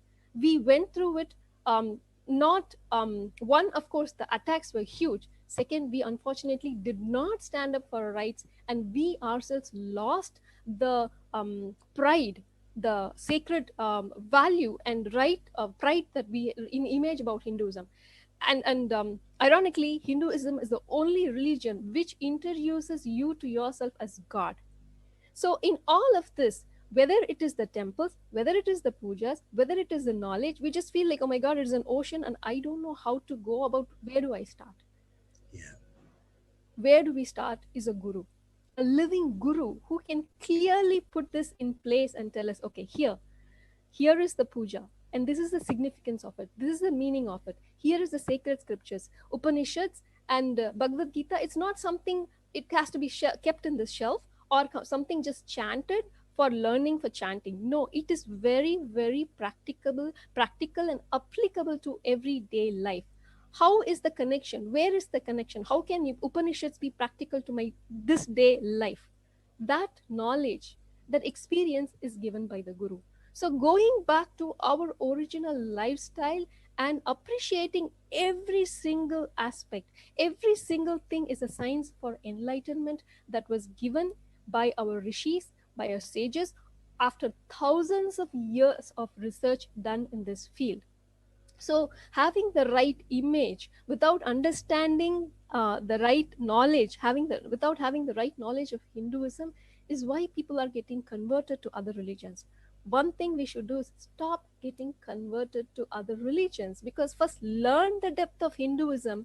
And of course, you have the right to keep everything in front and see which values, which adds value. But when we really see the depth, that knowledge and the experience that Hinduism can give, giving that experience of realizing our true self, that can happen only through Hinduism. And we should be proud of calling ourselves as Hindus rather than associating ourselves, calling ourselves as secular beings. So in every aspect, going back to the source scriptures, Vedas and Agamas, and living as per them. And it is very, very, very easy, practical, and it makes our life blissful and very easy. Whether you want to be a successful businessman or whether you want to become a sannyasi, whatever the goal that we are trying to achieve in life, we have solutions for everything. Nothing needs to be reinvented.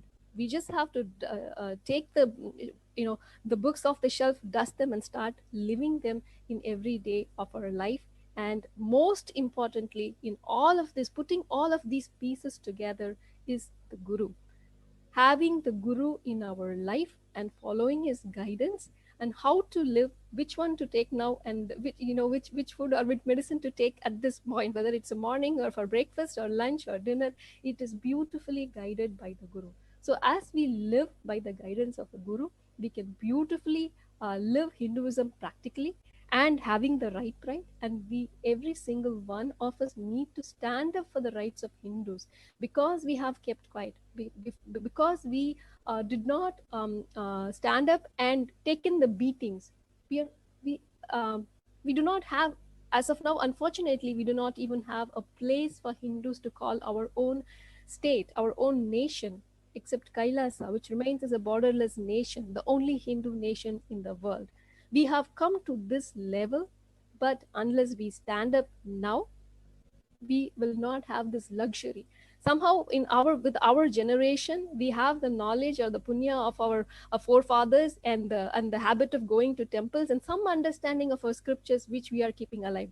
But our future generation, the second generation, the third generation, definitely, unless we do something about it, they are not going to have anything to live, or what is called, to be called as Hinduism, except, oh, Hinduism was a mythology.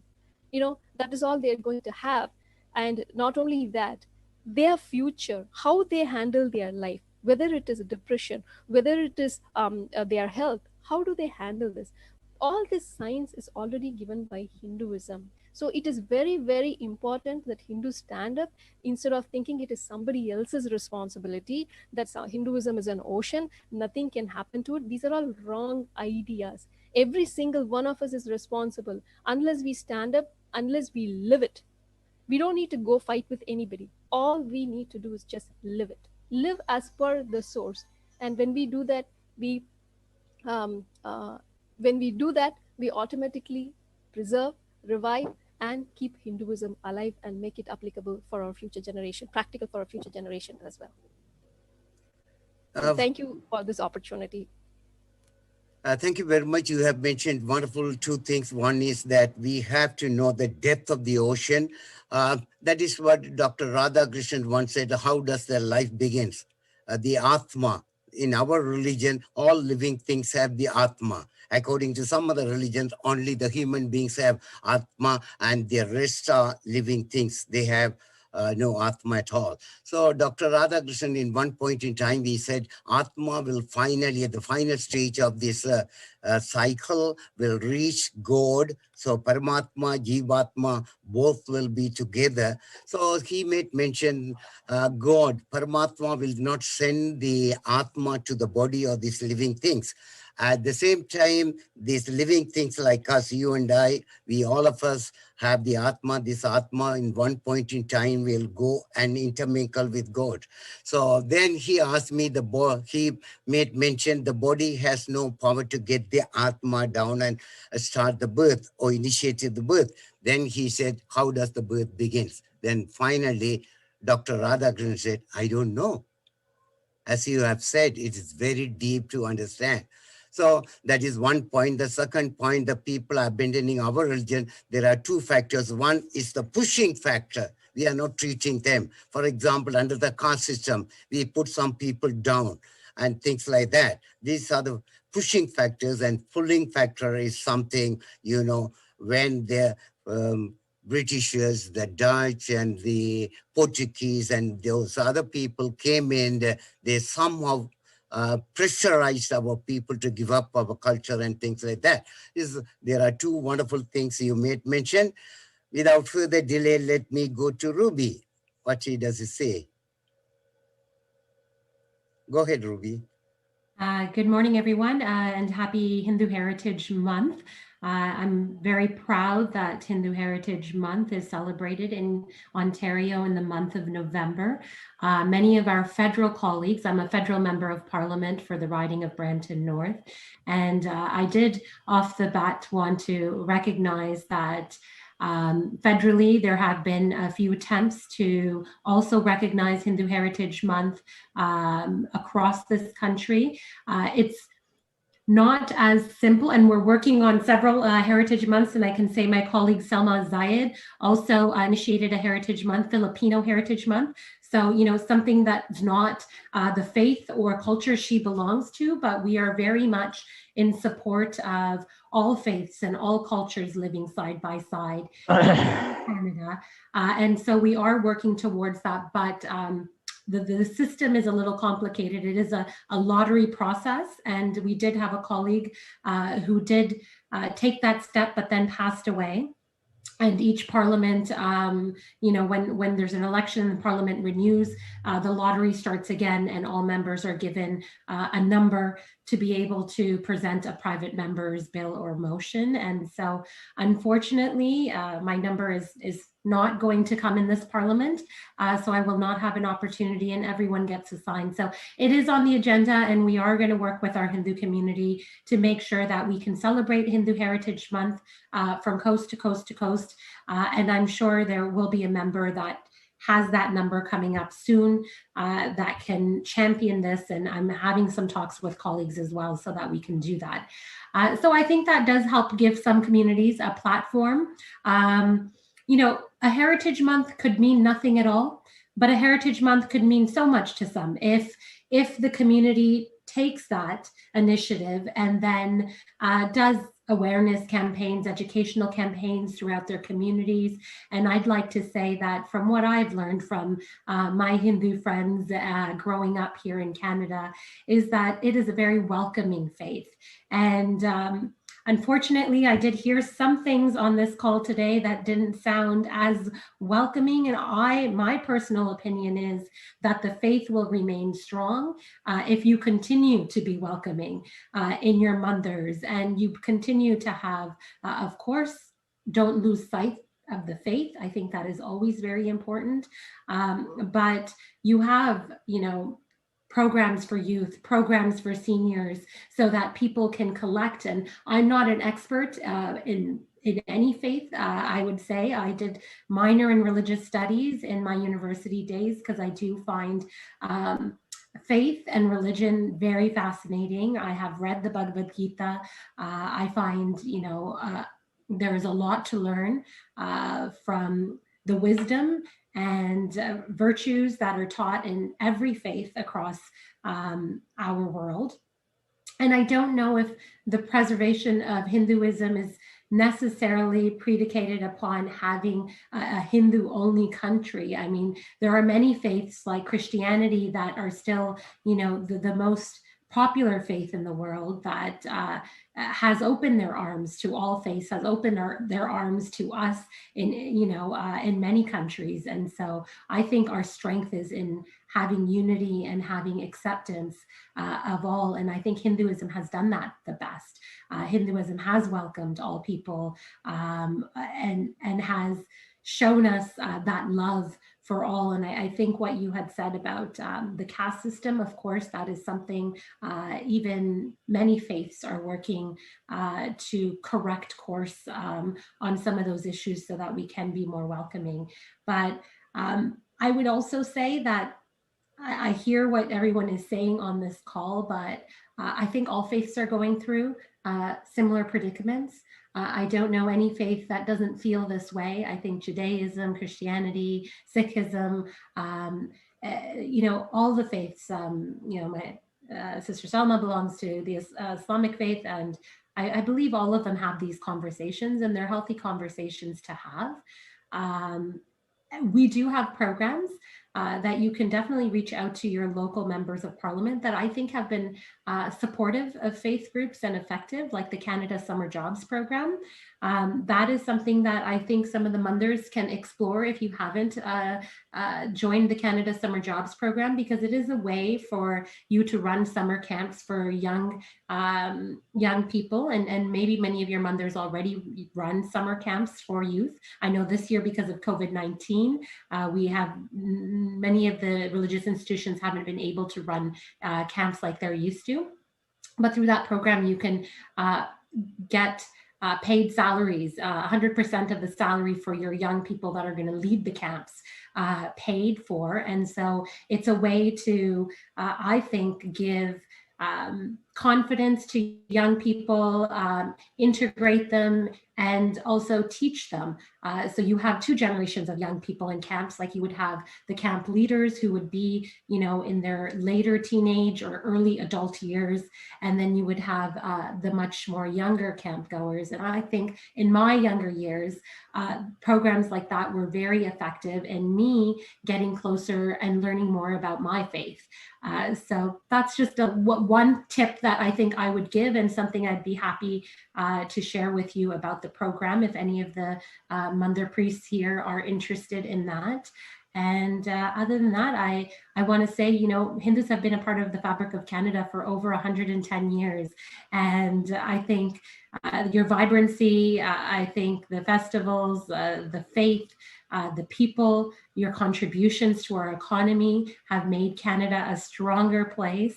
And I couldn't imagine living in a country where I didn't have you know, my friends that have guided me and taught me about the faith, and oftentimes are able to be the source of inspiration and motivation for me. And I would say a large part of that are my Hindu friends and supporters. And so I thank you for that, and for you always supporting our country, our leaders, our government, and giving good advice and guidance to us when that's needed. So happy Hindu Heritage Month, and I'll leave it with that. Thank you so much. What exactly you said is very correct, in the sense our Hindu religion doesn't confine to a particular group of people. Anybody who practices this Hindu faith will be accommodated and be part and parcel of it. We are not trying to convert anybody into Hindu religion. We love to have everybody together. In this sense, for example, November is a very wonderful month, and it is a coincidence when we remember those who lost their life in the First World War. We all, regardless of their religion, their race, or whatever it is, on humanitarian ground, we celebrated. Hinduism is also in the same manner, in the sense anybody, anywhere is practicing in the good faith and doing good thing for others. Be a Hindu. That's a wonderful thing. And Ruby, thank you for your wonderful time. And let's move on to Logendra Lincoln. He's a editor of a Tamil newspaper, and he has been advocating for the Hindu faith here among the younger generation. Logan, please go ahead. Yeah, good morning to everyone. My special mention to Mr. Samia Batura, who has been a very active orator, writer, speaker, and spreading the faiths of Hinduism in our community in Kerala. Then also I would like to mention our members of parliament, Ruby and Salma here, and other Swamis. And I would like to congratulate the Sri Nithyananda Temple in Scarborough, especially Bhaskaran Swami and other sisters there, for organizing this kind of event in order to educate our people. So at the same time, today we are celebrating the Hindu Heritage Day. So I am not a speaker in religious things. I'm a writer, but I have faith. I believe. I spread. When I always believe religion is not for praying, not only for praying or worship, also to learn how to live.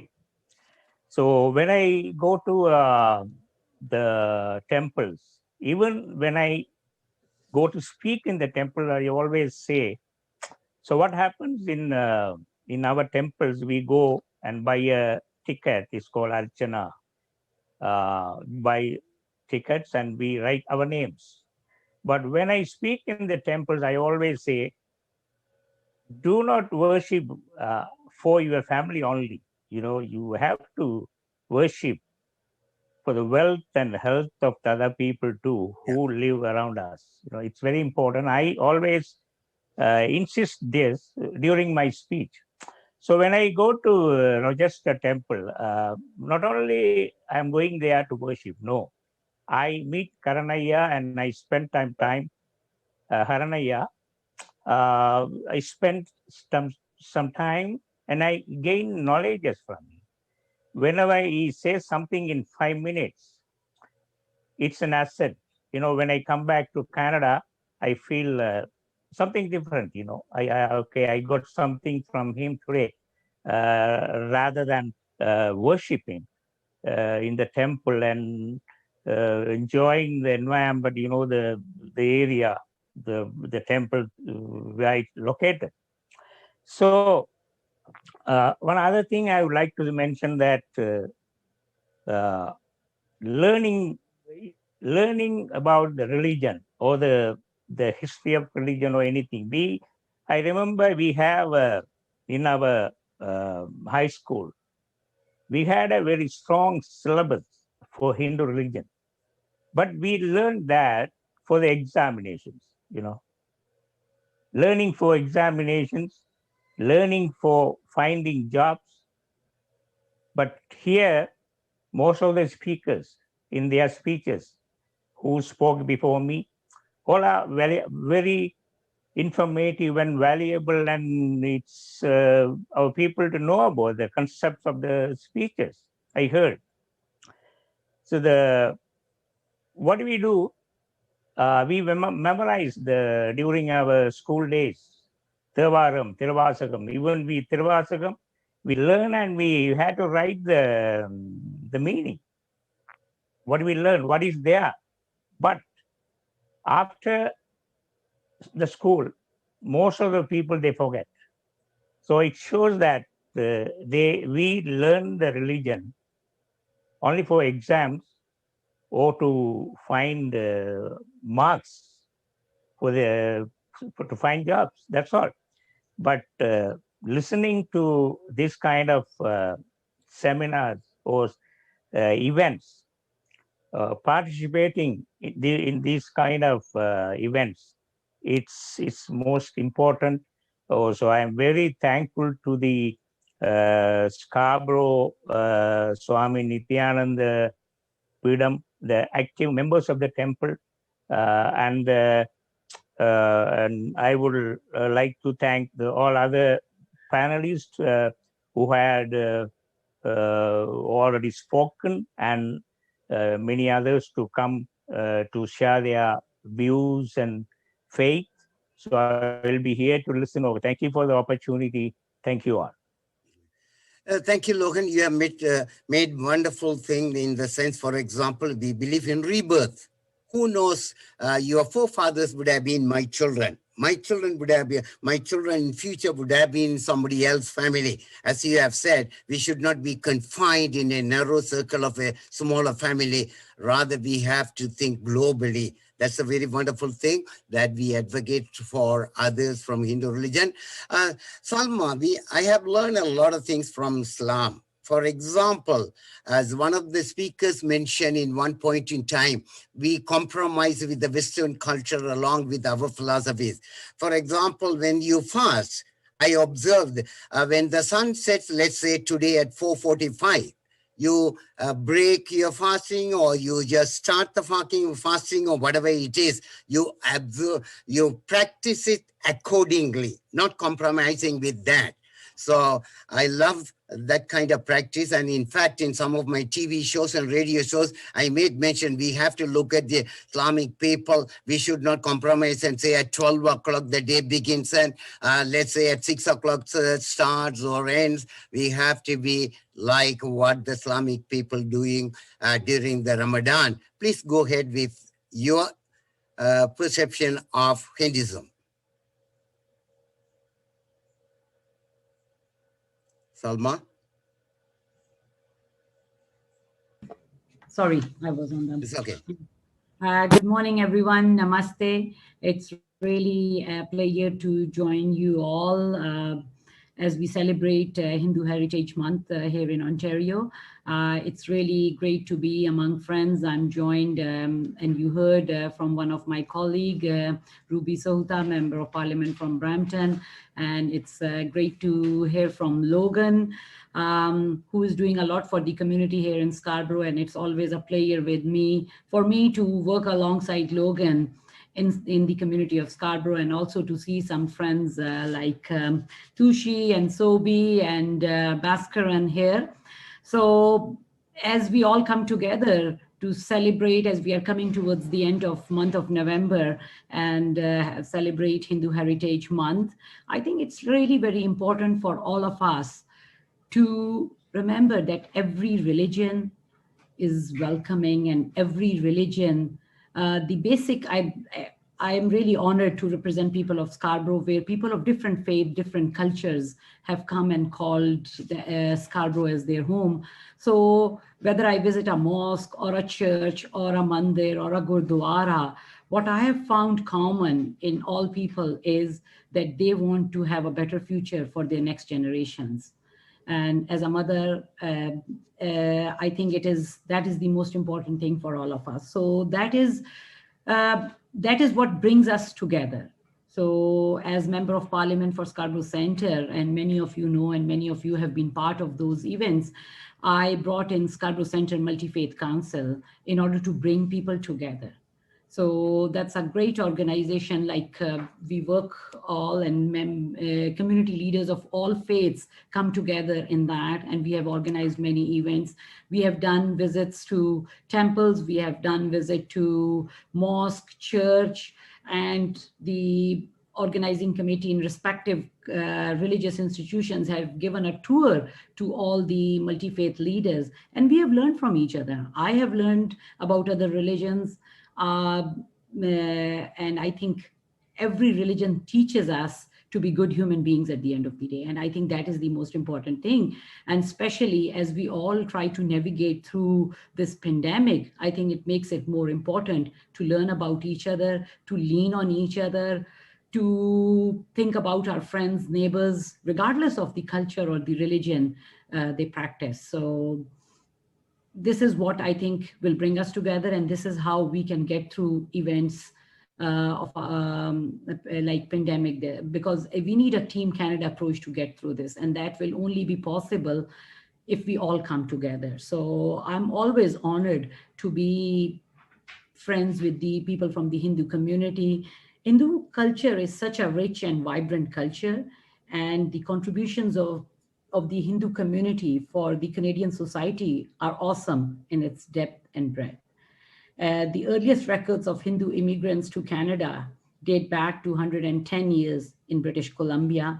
So, but now we will find Hindus in nearly every corner of this country, from coast to coast to coast. In my riding of Scarborough Centre, I'm really proud to work with many Hindu individuals and organizations that are serving the community in various ways. I have seen during this pandemic that they have been there in the forefront. You are the health workers, frontline workers that have put their life on risk to serve the others during this pandemic. They are business owners, essential workers, and professionals that strive hard to continue serving the public and keeping the economy working. You are the homemakers, students, family members who are helping your neighbors in need, doing your part to prevent the spread of the virus by wearing masks, social distancing, and whatever it takes. So this pandemic has drastically altered the way we live, but rather than let it darken our lives, I think it is important that we use this pandemic to let the best in each one of us shine through. So right now, I think the need of the hour is that we all come together and make sure that we are there to help those who need an extra helping hand.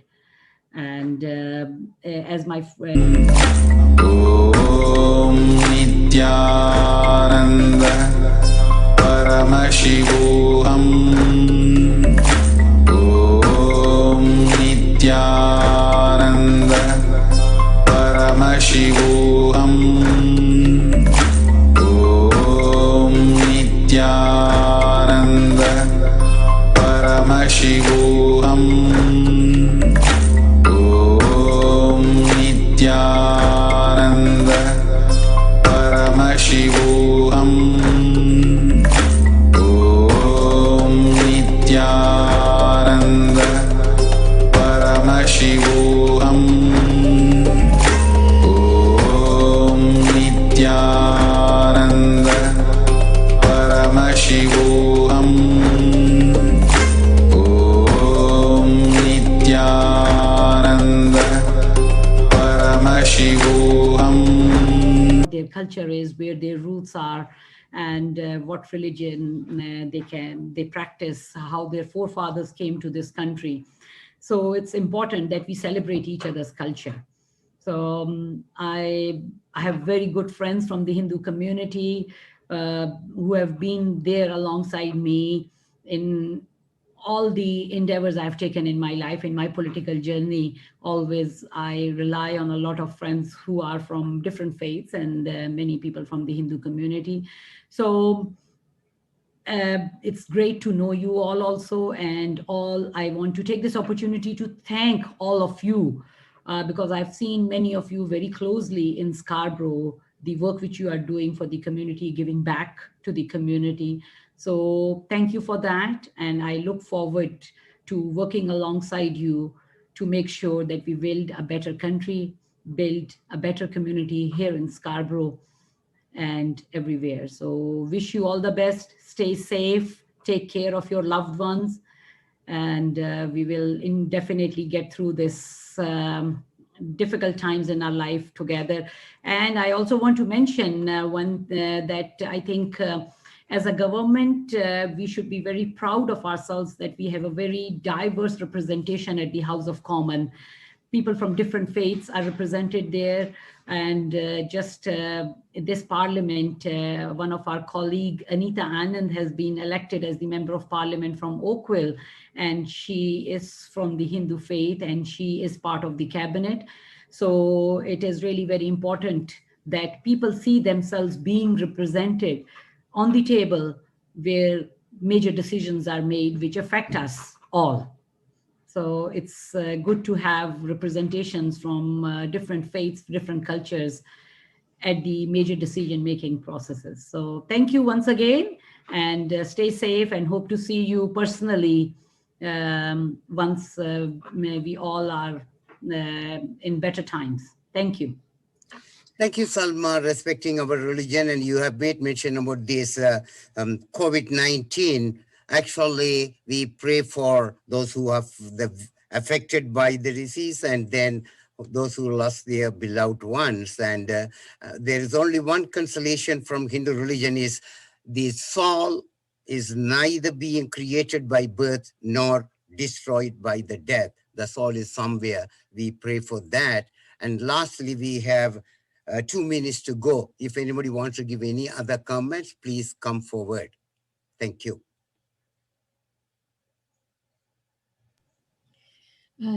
Thank you. Maybe I will take that last 2 minutes to thank all the panelists who have said yes to our invite, take their precious time on a Saturday afternoon among their busy schedule to attend this event and support this event and give us a hand. This is just a start where we are coming together to explore common ideas and common initiatives that each of us are doing it on our own level. But as a coming together in a larger community, certainly we can contribute much more to the community as well as the next generation to come.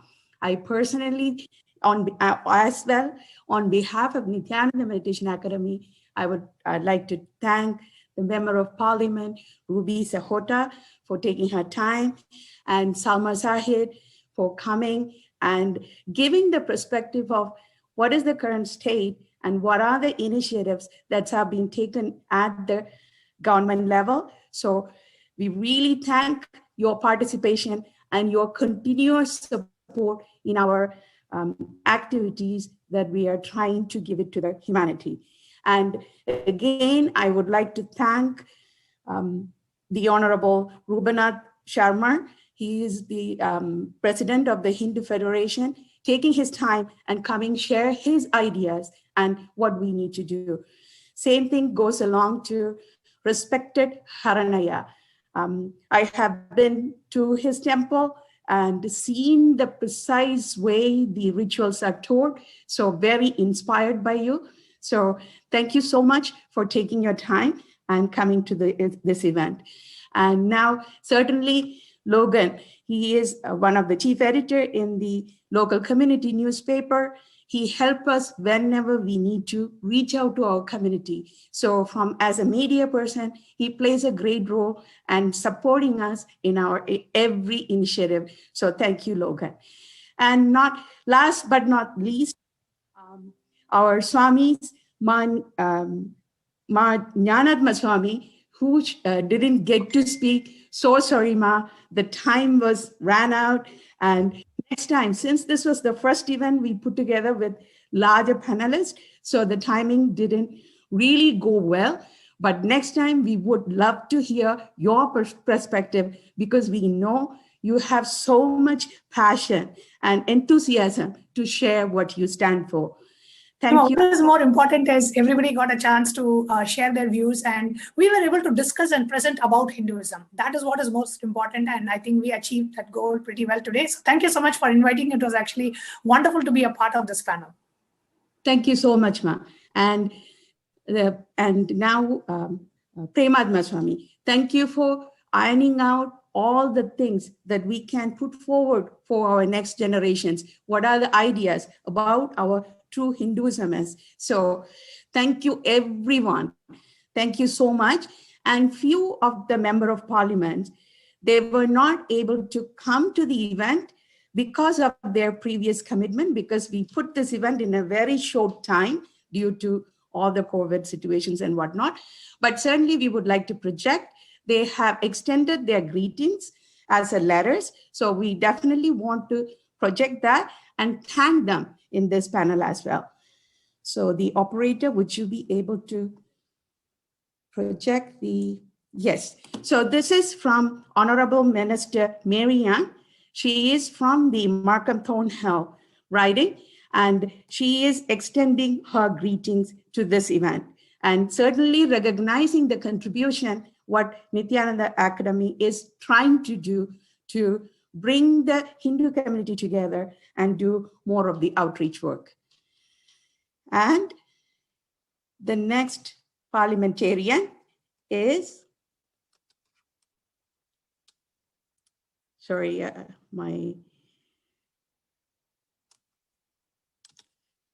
Sonia Sidhu. She is the Member of Parliament from Brampton, and she is also extending her wishes to Nithyananda Meditation Academy, as well as every one of you who are here to support this initiative and this event. Thank you so much, Sonia Sidhu. And the last Member of Parliament is Anita Anand. As Salma Sahid mentioned, she is one of the cabinet minister and she is a Hindu. So we are certainly proud to have a country where all the faith groups are presented in the parliament itself. So can you please project her certificate? It's from slide 25, please.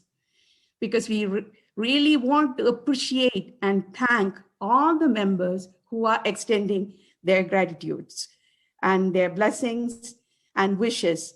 Certainly few other parliamentarians have responded by emails and congratulating it. Certainly there's quite a lot of emails, so we didn't get to present each and every one, but whoever presented a certificate or a form of letter, we have represented in this event. Thank you, everyone. Now we are going to move to the next segment, which is going to be a satsang. So let me introduce and welcome